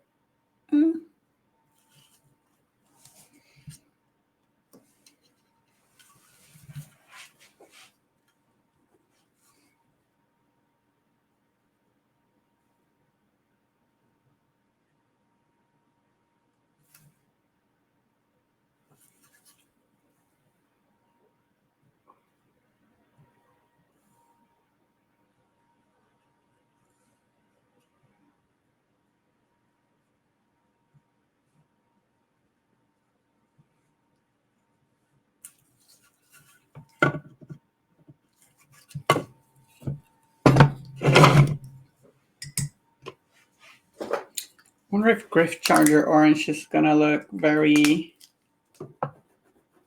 maybe mix it with some greener paints, then see if that looks nice. That looks pretty nice. Maybe we'll just paint all these bricks that color. So I mixed Griff Charger with a little bit of Yellowtown wash. Madness, perhaps.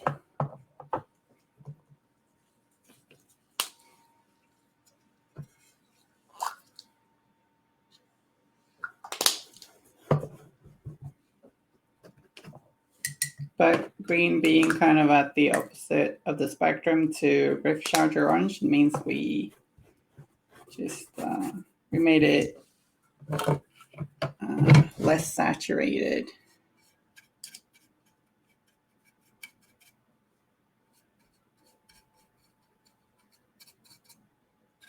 One of this brick a little orangey.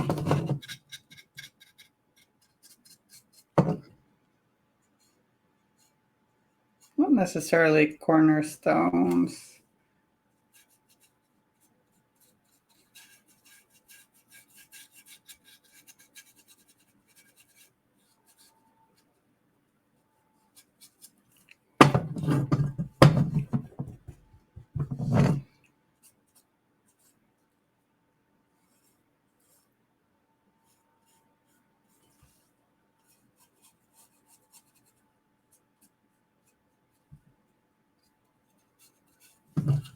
Can also add some interest by maybe gluing a tuft of grass onto,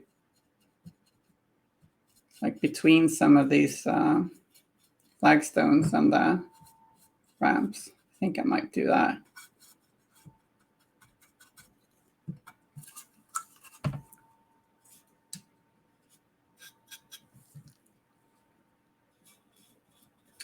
I don't need to paint the metals. Aren't that isn't that much of it, but there's some. I don't need to paint it.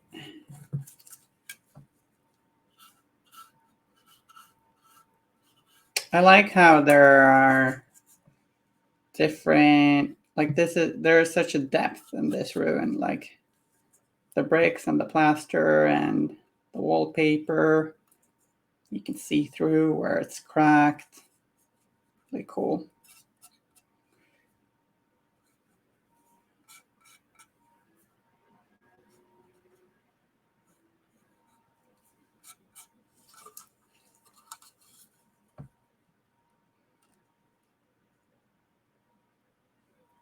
Oh, there we go, a little bit more brick.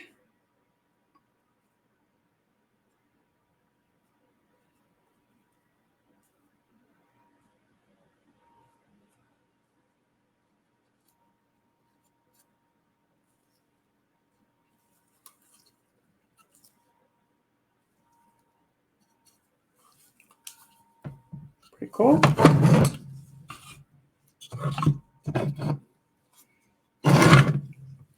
Maybe we should pick the dragons in this too. Perhaps this is a 10 Thunders affiliated artist who was hired, and the guild was like, wait, you did a dragon? And they're like, okay. Or perhaps it's from before the breach. Who knows? But the dragon, of course, this Eastern dragon does remind me of the Ten Thunders. I'm picking up with this orange tone we got. Ties them together a little bit.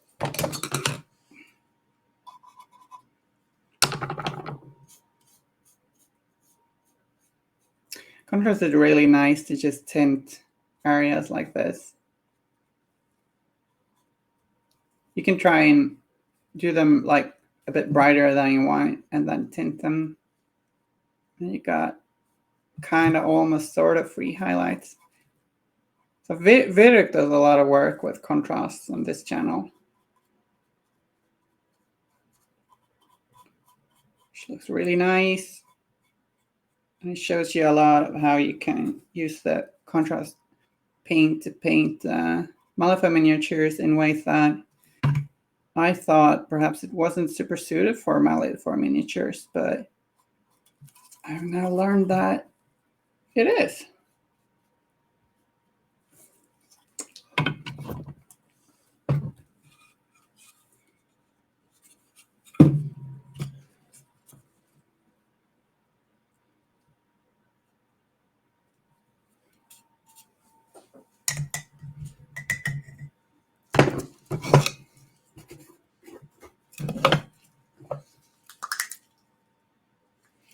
You can also use some Griff Charger gray orange to poke a little at these rough nails. And then we'll paint silver on top and they'll look rusted. I'm hoping.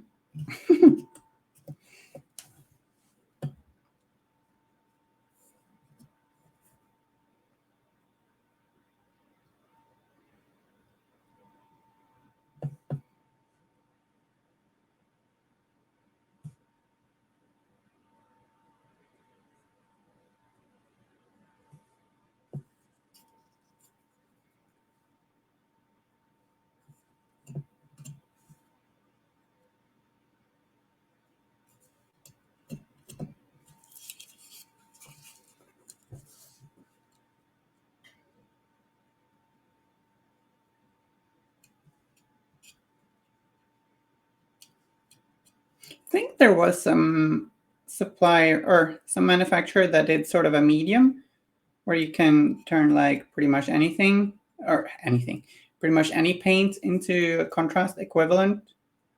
But I haven't tried that one out, and I don't recall which brand that was. If you hear anything about this, holler. Could be fun to try out.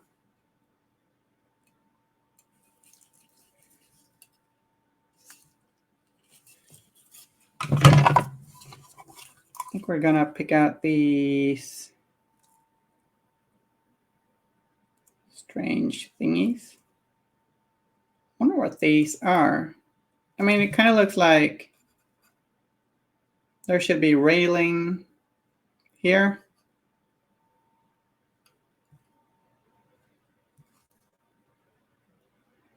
If there was once been a thing.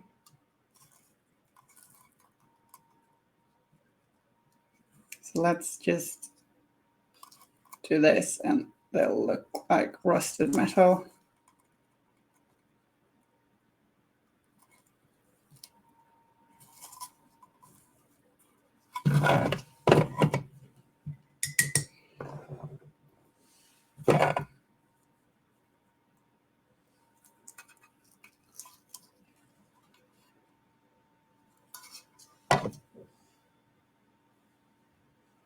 Malifaux has no OSHA. I don't know what OSHA is.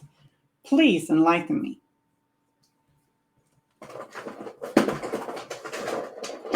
Teaching me so much stuff.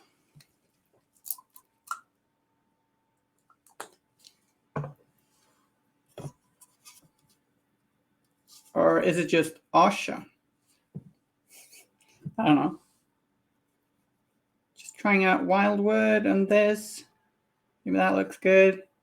Just being very spontaneous.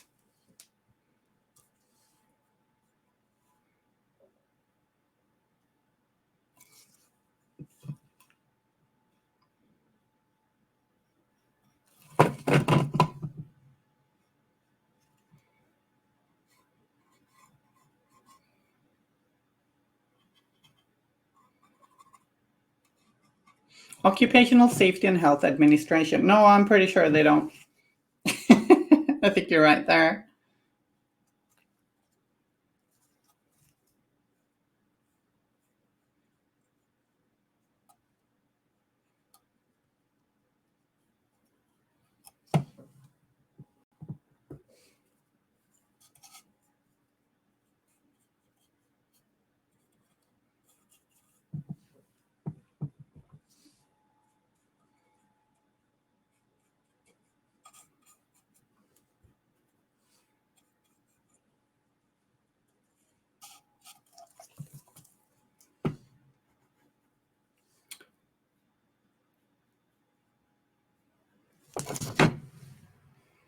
The MNSU, yeah.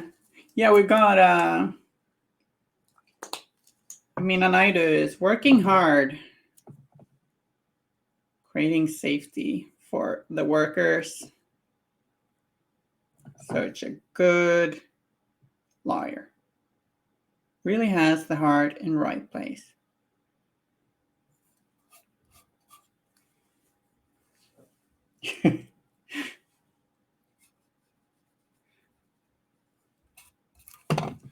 I guess the guild don't think that, probably.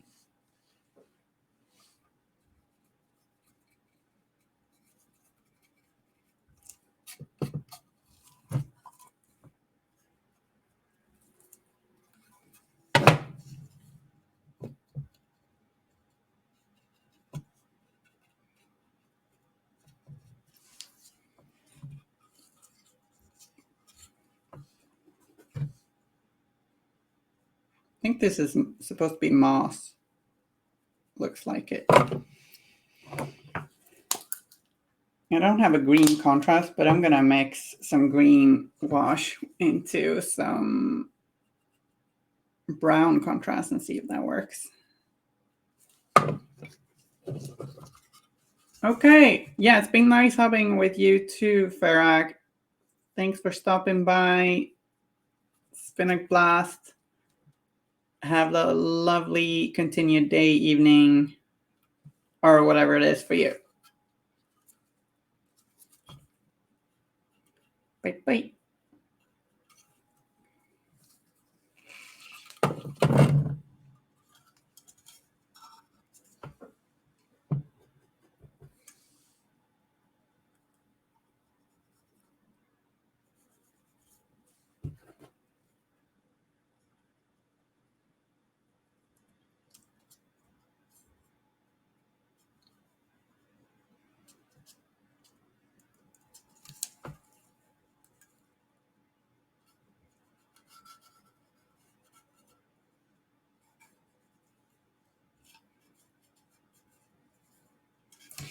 Maybe a black wash here, actually, in some places.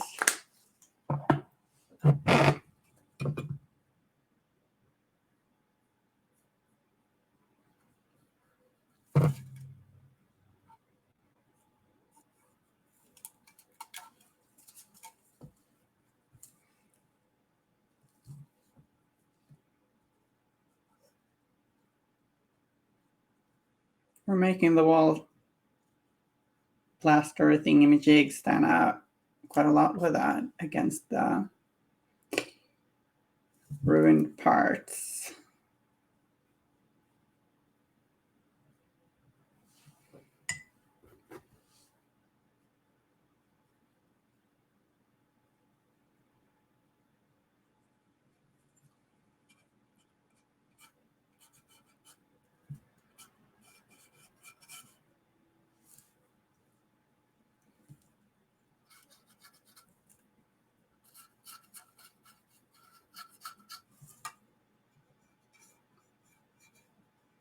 Just look like they just put wallpaper over moldy wallpaper. Practice which is a little bit too common in the world. Ugh, yuck.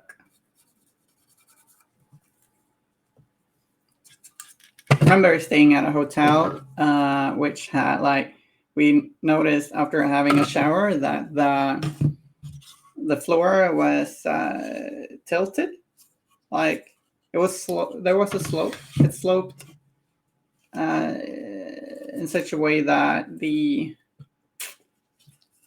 water spilled onto the cloth floor outside the bathroom, and that was not great.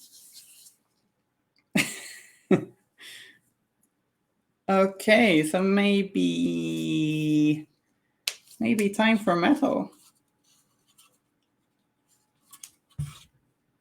I'm liking how this building is turning out.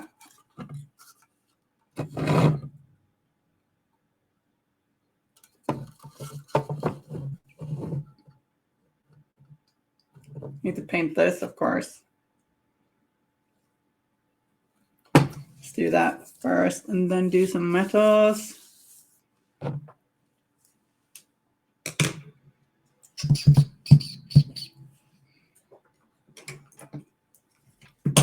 Oops.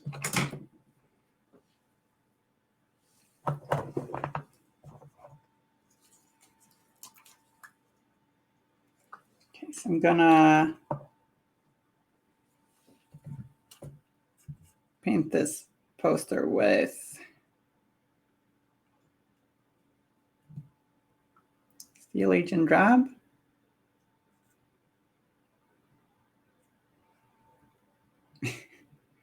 One of my acrylic paint tubes just squeaked. Well, hello to you too.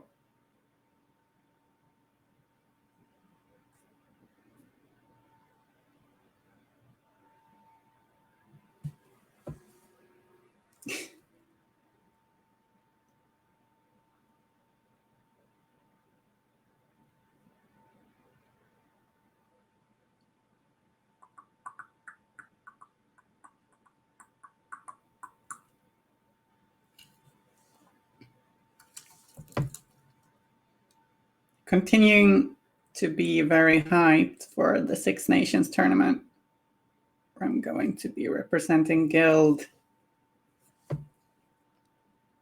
upholders of peace and order. And next week, I'm going to be painting some newsies. Lovely friends of Nellie, spreader of truth, and tasty stories.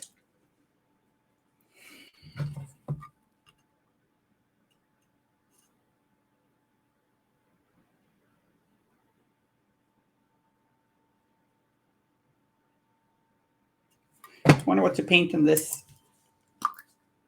poster. Let's see if I do some lettering or find some, I don't know. Like a wanted poster is the classic, I guess.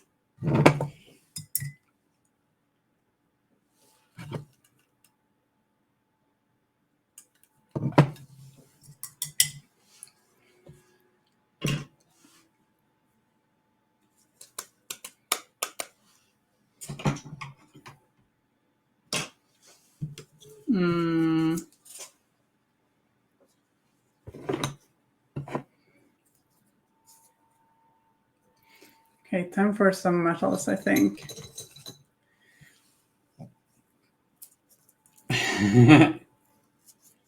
Muses. Woo! I know of the musical. I haven't seen it, but I do adore DuckTales. DuckTales from 2017 is so good. So damn good.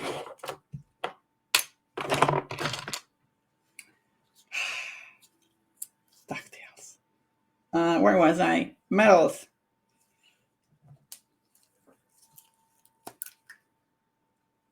It's very difficult not to just follow along singing to that intro song. You love DuckTales 2017 too? Nice. It's so likable. So good. And I'm only in season 2. Like, I often forget about it, and then I'm like, oh, right, DuckTales, and I watch a few episodes.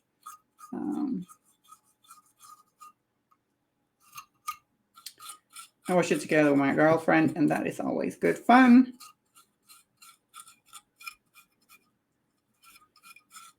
It's just so nice. If you're skeptical, just try it out. Come on. It's a good laugh. It's not just for kids. Or maybe I'm just childish. I don't know. It's all right to be a little childish.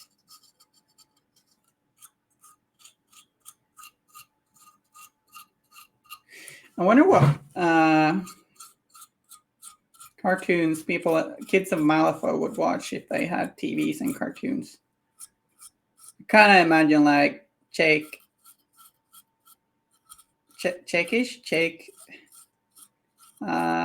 puppet films, like some dark and spooky ones.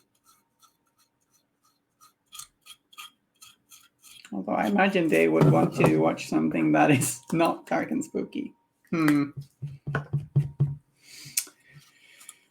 Hoffman, you gotta invent a TV soon.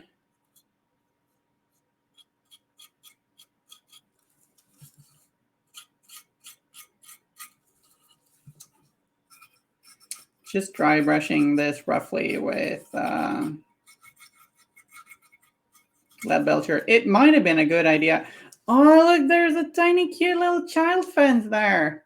I didn't notice that before. They have little, almost like a baby fence. Gremlin tails, yeah.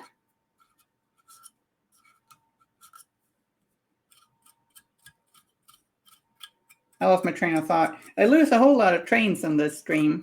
Lots of trains of thought. Yeah, it would be nice. It would have been smart to dry brush this first, maybe. Like, so that we don't risk getting any pesky metals onto the stone, but like, this is fine. Not too worried about like getting paint on everything, because some dark, like black areas, sooty metals, that's fine. Just fits. Oh, some nice ragtime.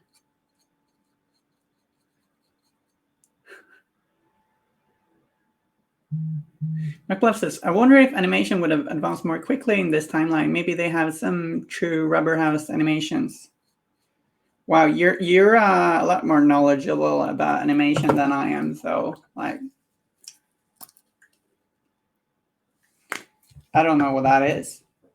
I've done a little bit of 3D animation in like Blender and Maya.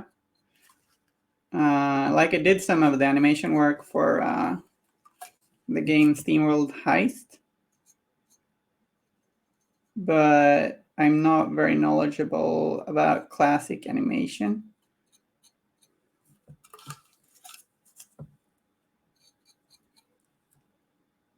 Still,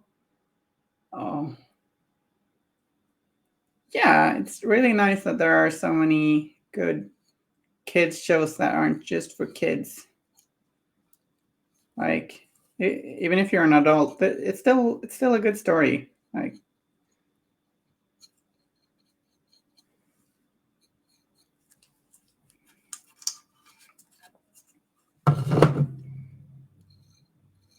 I think I'm now gonna dry brush this with a brighter silver, and then we're gonna wash it later. Tone it down a little, make it a little bit rusty. Would be strange with a pristine looking lamp on this sorry building.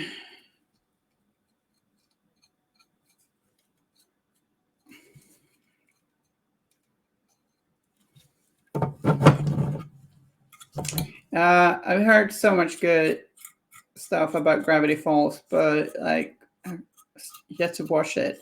Is that Netflix? You mean like on Netflix?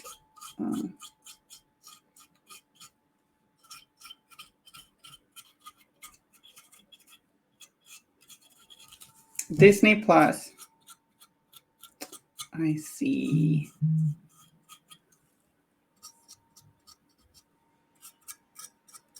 Thank you.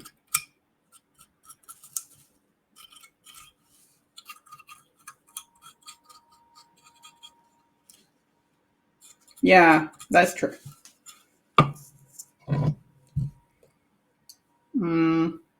What color to paint the flames? I wonder.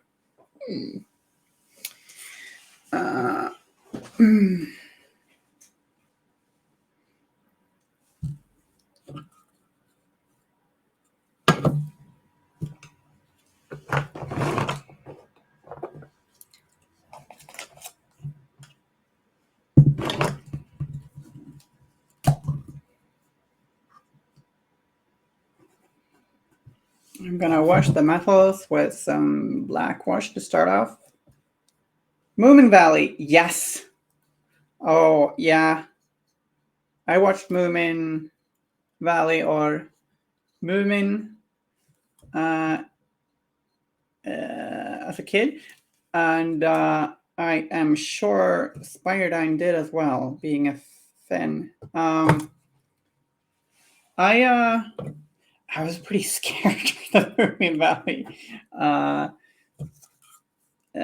TV show, or actually, I guess we could call it an anime. I was actually really scared. There's so many scary things in that one, like scary noises and scary characters. It was really good. Snufkin. I'm guessing that is sniff in Swedish. Is that the brown one, like the really scared, anxious one, or is it? Yeah, I think so. Right. There was one character called Snoosmumriken. Ridiculous name. I don't know what it's called in English. Like he wears a green hat and he wanders a lot, and then he just pops by sometimes.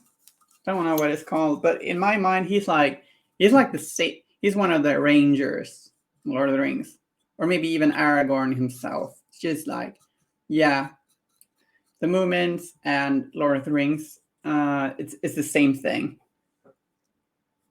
It's just a strange hidden away valley, and sometimes Aragorn goes there and visits Moomin.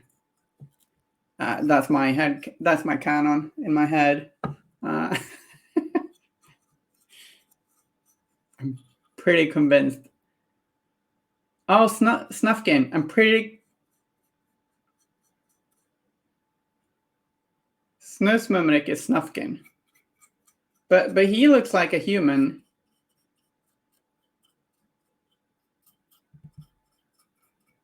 Dressed in green. Did you mean him? Or do you mean, yeah, the anxious brown looking little troll thingy?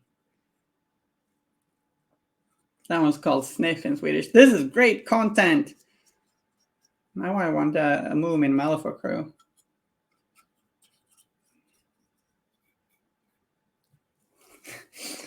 Like a Moomin Euripides crew. The one dressed in green, Snufkin. Okay, yeah, that in my mind, that's Aragorn. That's just so Aragorn. Strider. I might be mad.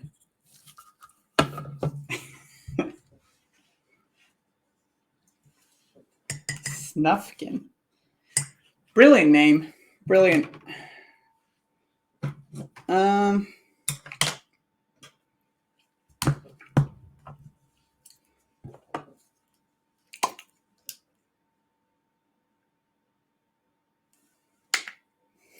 You call him a chaos gremlin?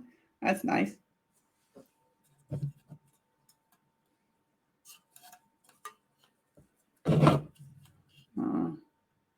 Now I need a Snufkin miniature.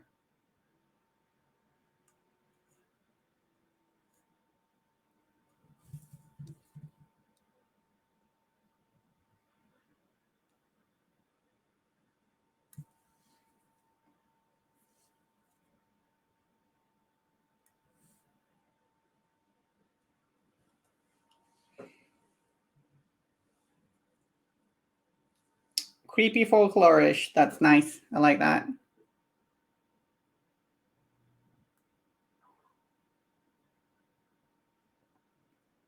So for any of you who don't know, like, Movement is a Finnish, very celebrated Finnish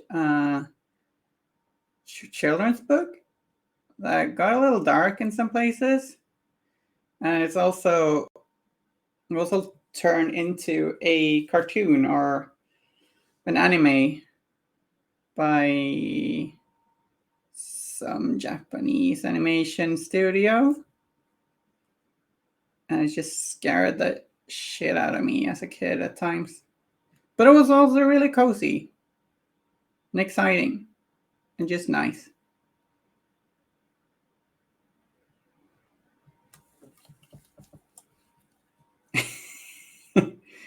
Chaos Gremlin is one of the highest compliments you can give. I'll bear that in mind.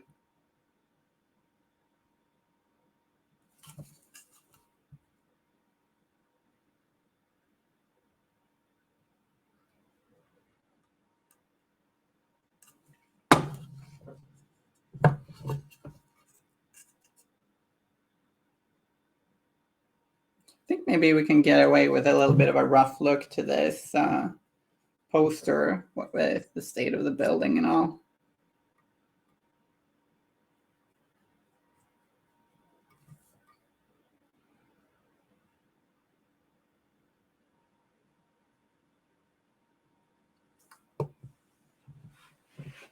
Yeah, I got that. Thanks for clarifying.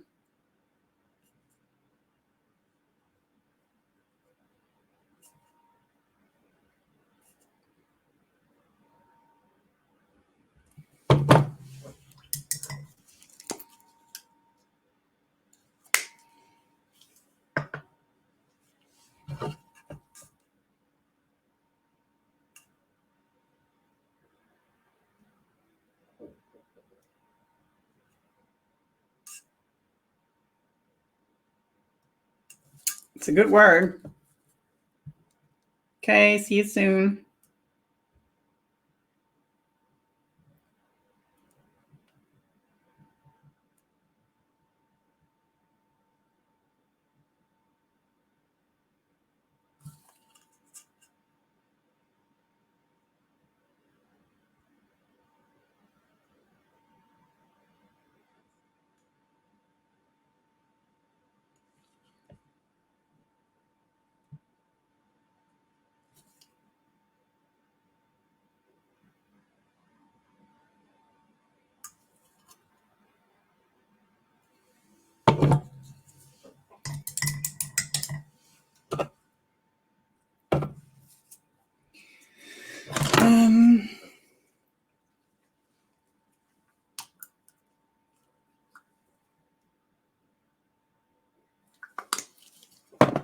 I'll just start off by painting these. Hi, Goslado.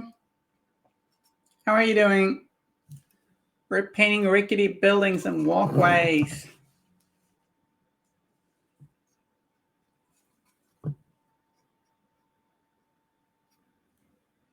Just base coating these flames. Could do them in some other spooky color, but decided I'll just do them orange. Running around a bunch all week. Working on that cardio, huh? Maybe that's not what you meant. Hectic work week, huh?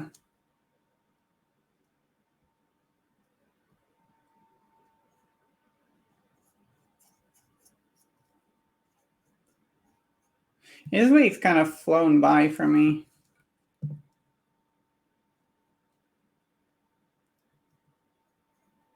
And I'm as often lagging behind with work a bit.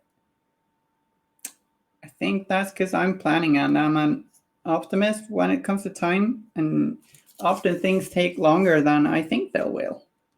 But I will learn, I'm sure.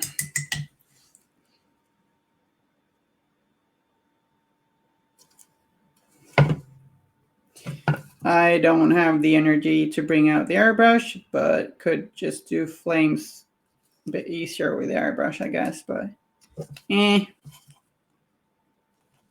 we're brushing away here.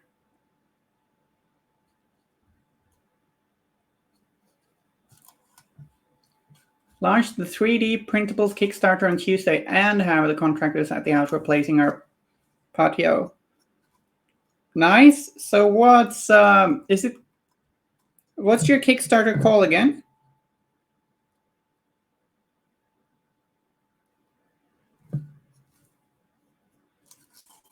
I need to have a look. There's so much stuff happening all the time, so I miss a lot of things. Severe case of FOMO.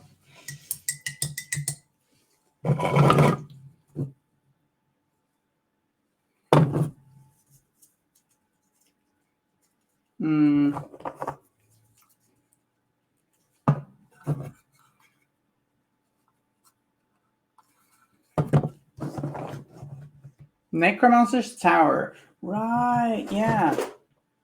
That does ring a bell or two. Sometimes when bells ring, it's just confusing because like bells ringing that doesn't really explain a lot. But then sometimes when a bell rings, it makes sense and you go,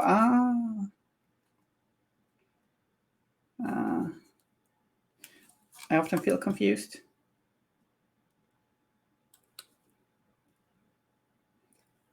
Necromancer's Tower. I'll be sure to check it out. As a nice change of pace, I'm painting terrain, and it feels good. And I'm allowing myself to be, like, I'm working a lot with different tones and colors and the grays.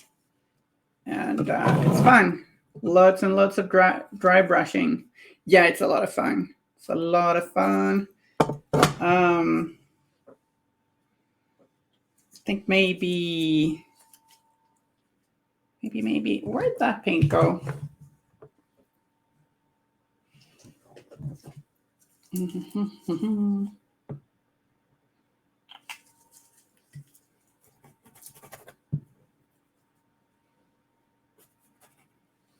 going to do a little bit of a orange glaze here. Maybe that's too cozy. Maybe it should just be like a cold yellow. Well, I don't know.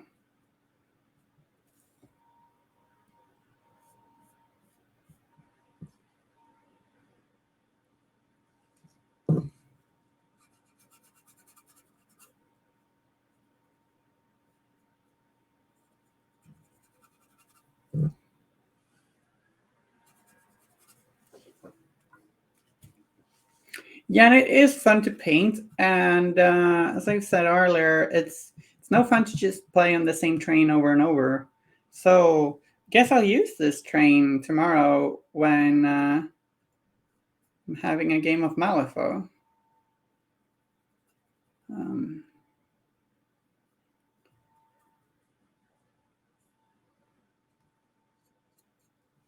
Should be fun.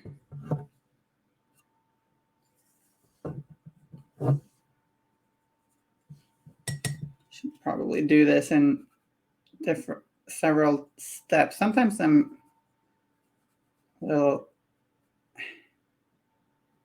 Yeah, let's just let that dry. It's easy to get over eager and like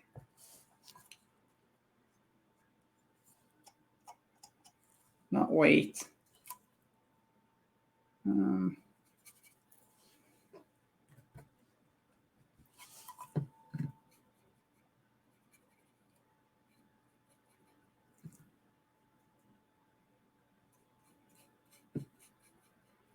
You got any games in lately, Guslado?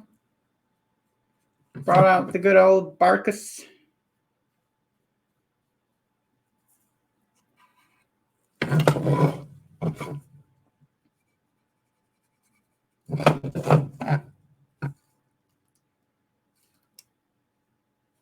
I should probably hit a little bit here too.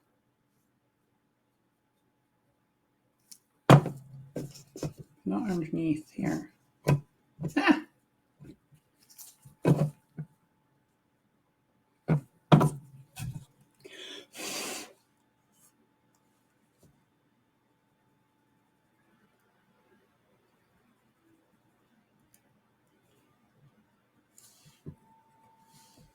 Haven't played in a couple of weeks. Game store was closed in our normal game last night because they were moving to their new space. Oh. Maybe the move is nice though. You think it'll be nice?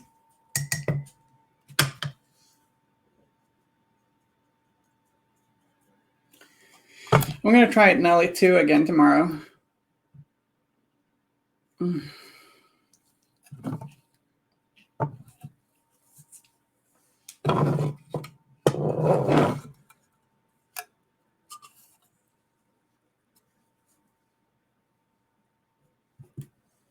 Nelly and Colette should be a ridiculous matchup. Everyone's just so distracted.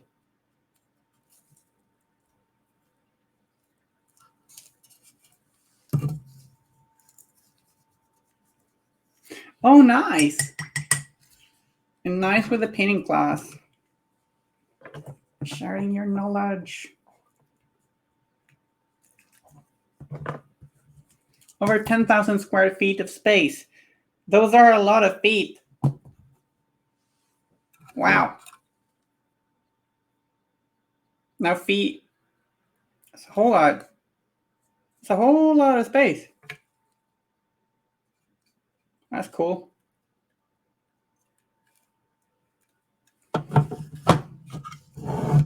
Actually doing a flesh wash on the metals. Just give it a nice patina and makes it look a little rusty. I'm going to do that in a few places and this one too. Love this Tim Burton-esque train piece.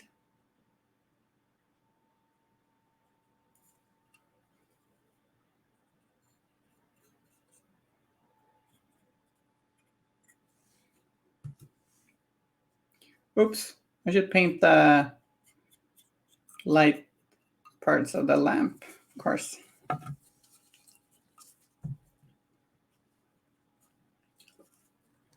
So many feet. 4,000 feet of gaming. 4,000 feet of retail. 2,000-ish of tavern. I should not sing. I can't sing for my life.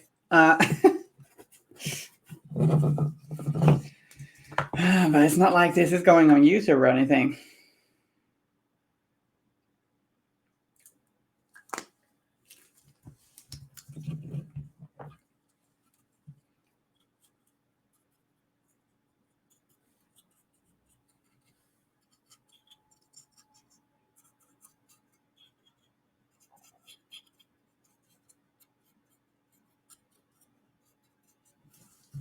Experiment. I wonder what this looks like. That does help, Kim. That does help. You're so thoughtful. Wonder what it'll look like if I do orange contrast on top of steel. Gonna look rusty, right? Yeah. No, let's not do that.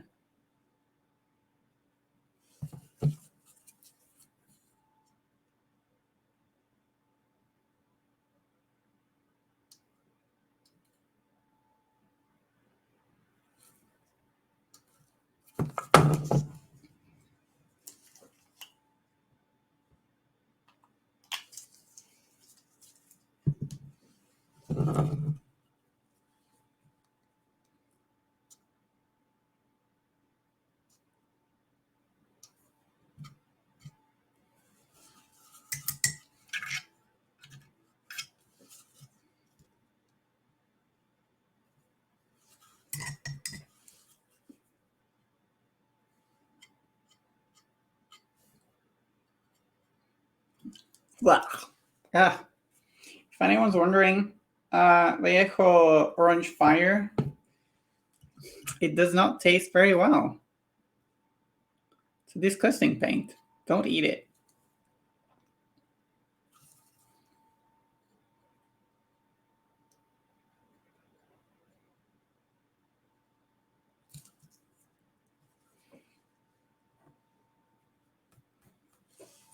Yeah, it's good to know, right? No, you don't have to taste it.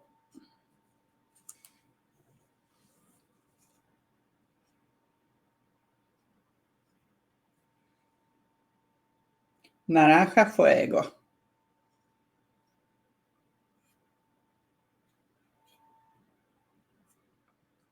do some quick OSL.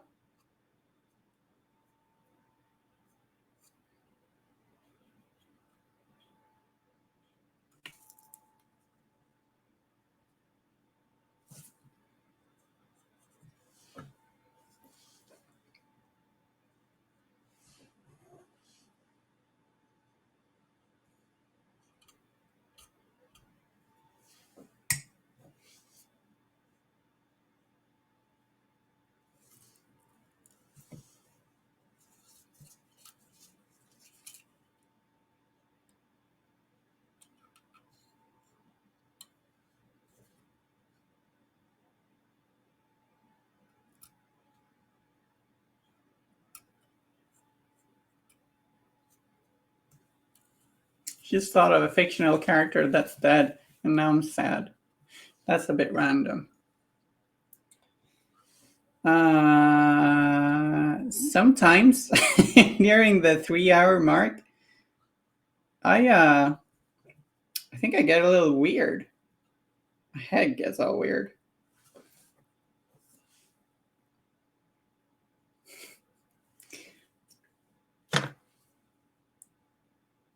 So the painting class, what was it about? Was it just like a regular paint? Like, was there a theme?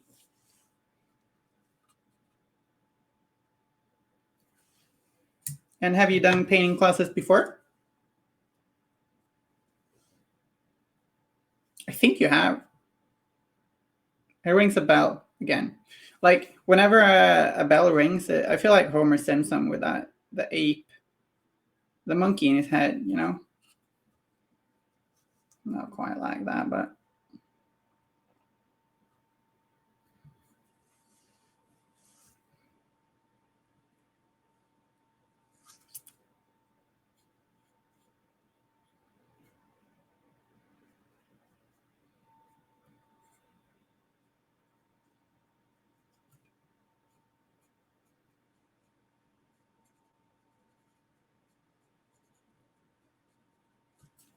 quick and dirty OSL is pretty fun.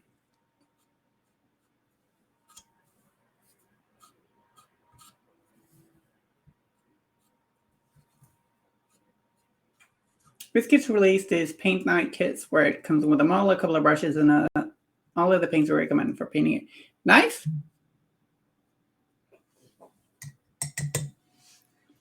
Did you turn any kids into wizards? Painting wizards.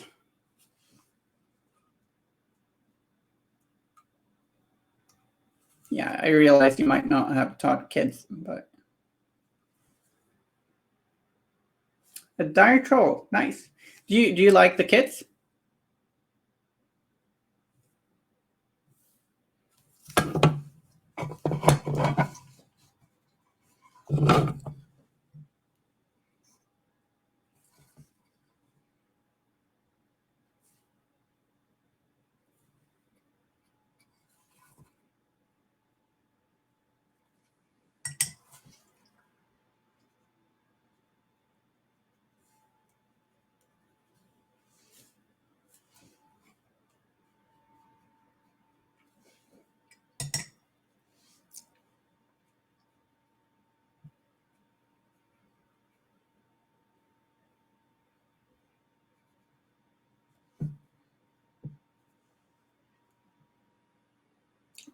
Oh, I'm sorry to hear the paint is bad. That's a shame.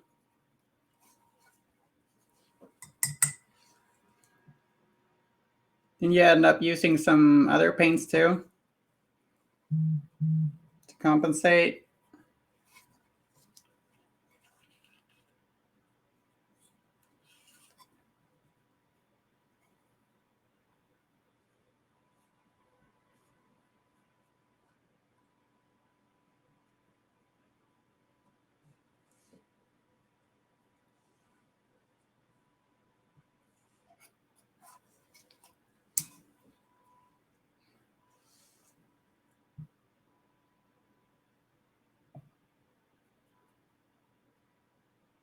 Okay.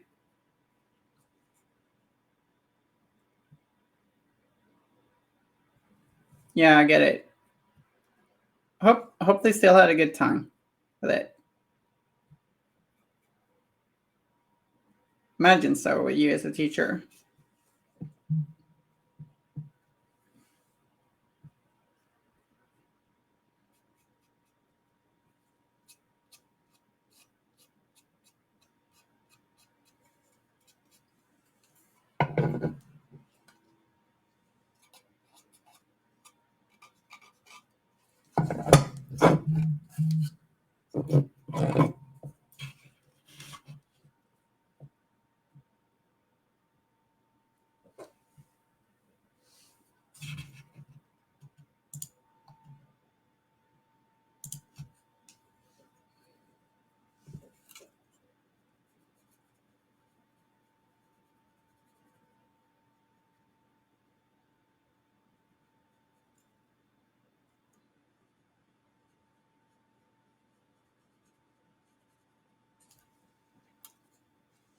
Maybe add a little bit of blue to this area to make this area look warmer. Almost like sheeting, but my first time teaching a formal painting class. Yeah. Yeah, I guess we could, of course, count these videos as painting classes too. But yeah, that's kind of what I meant. Okay, cool. Did it feel good? Did we have a good time?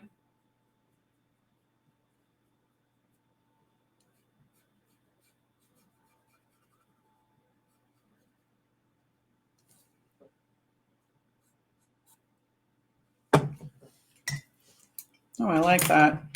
Maybe I'll use purple on the rest of this one too, like around here. Oh, that looks good. Purple. Really good. Nice shadow.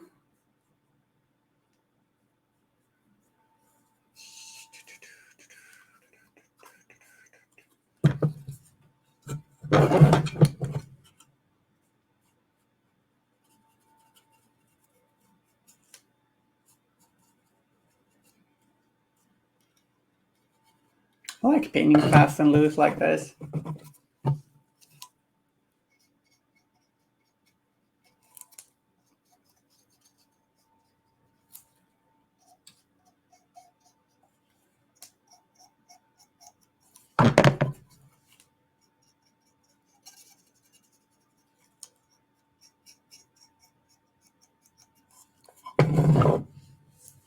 Glad I learned to.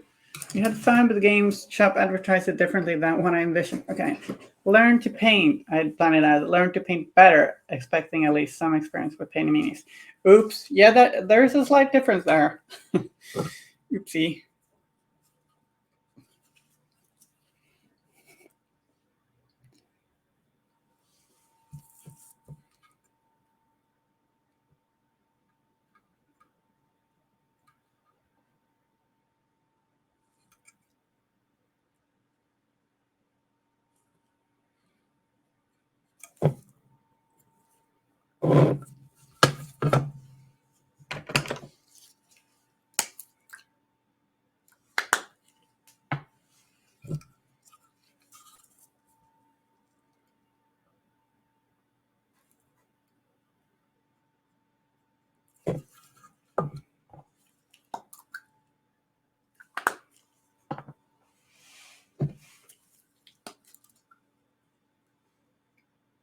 kids painting session. That does sound like a lot of fun, except maybe for the brushes.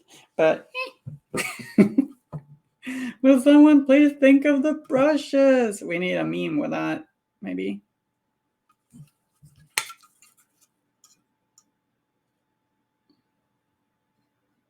Yeah, I like teaching kids. Worked a bunch as a teacher's temp. It's been a lot of fun. Not all the time, obviously, but what is?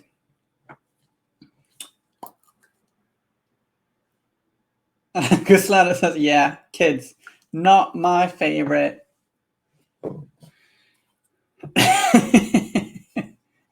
I like kids. I like them a lot.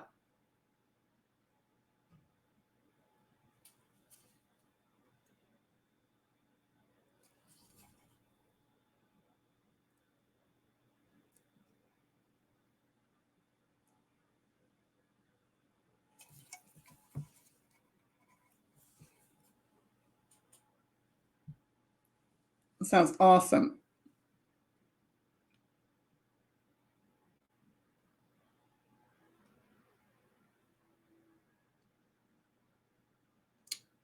It would be fun to do.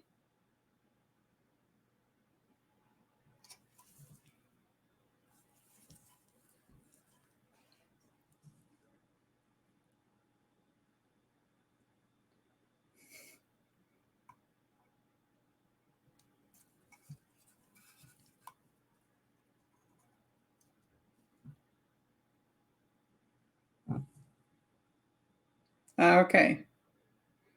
You can get it.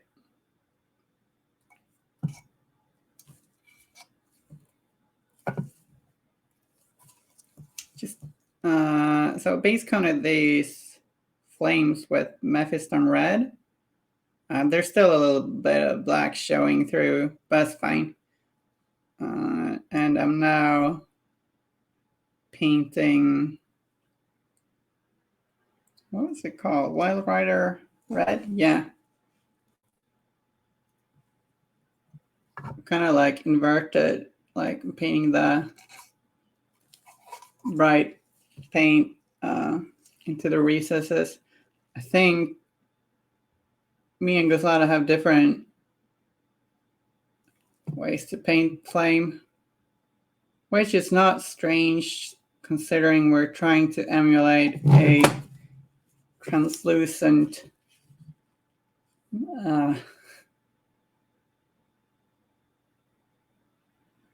phenomenon.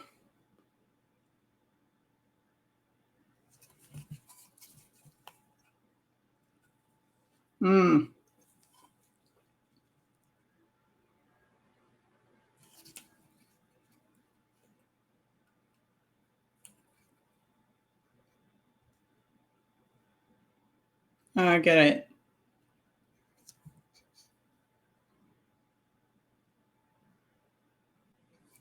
I think.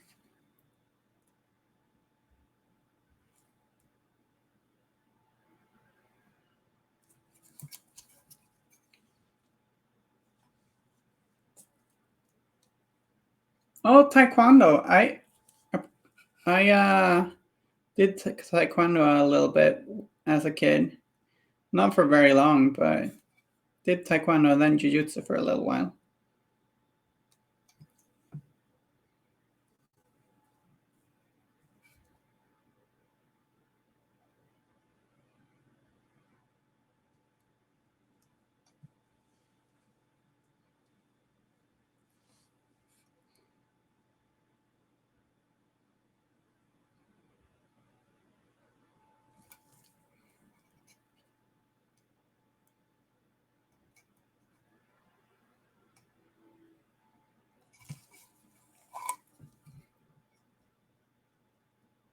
Sometimes I miss doing martial arts for exercise. It's good fun. Do you have some issues with like physical contact with strangers? So like the wrestling and jiu-jitsu, for instance, is tough for me. But yeah. This taekwondo could work well.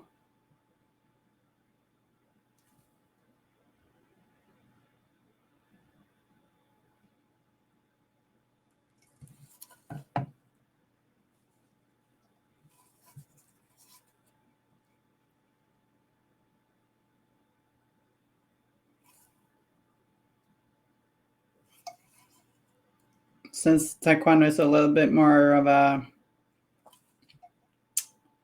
well, usually no wrestling, as far as I know.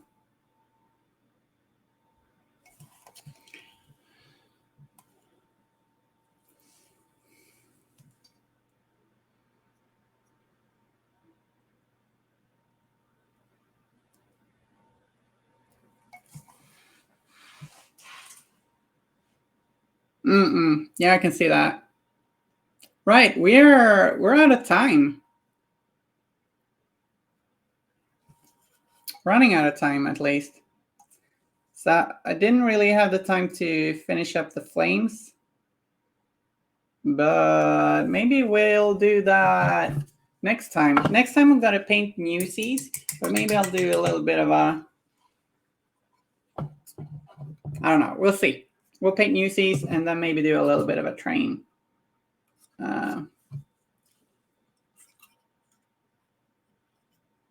Like showcase and maybe do the last little bits. We'll see.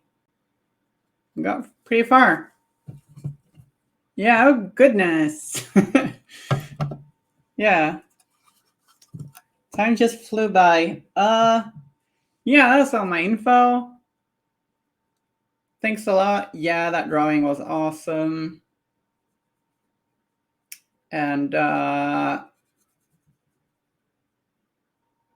is Haunted painting in an hour, Kim?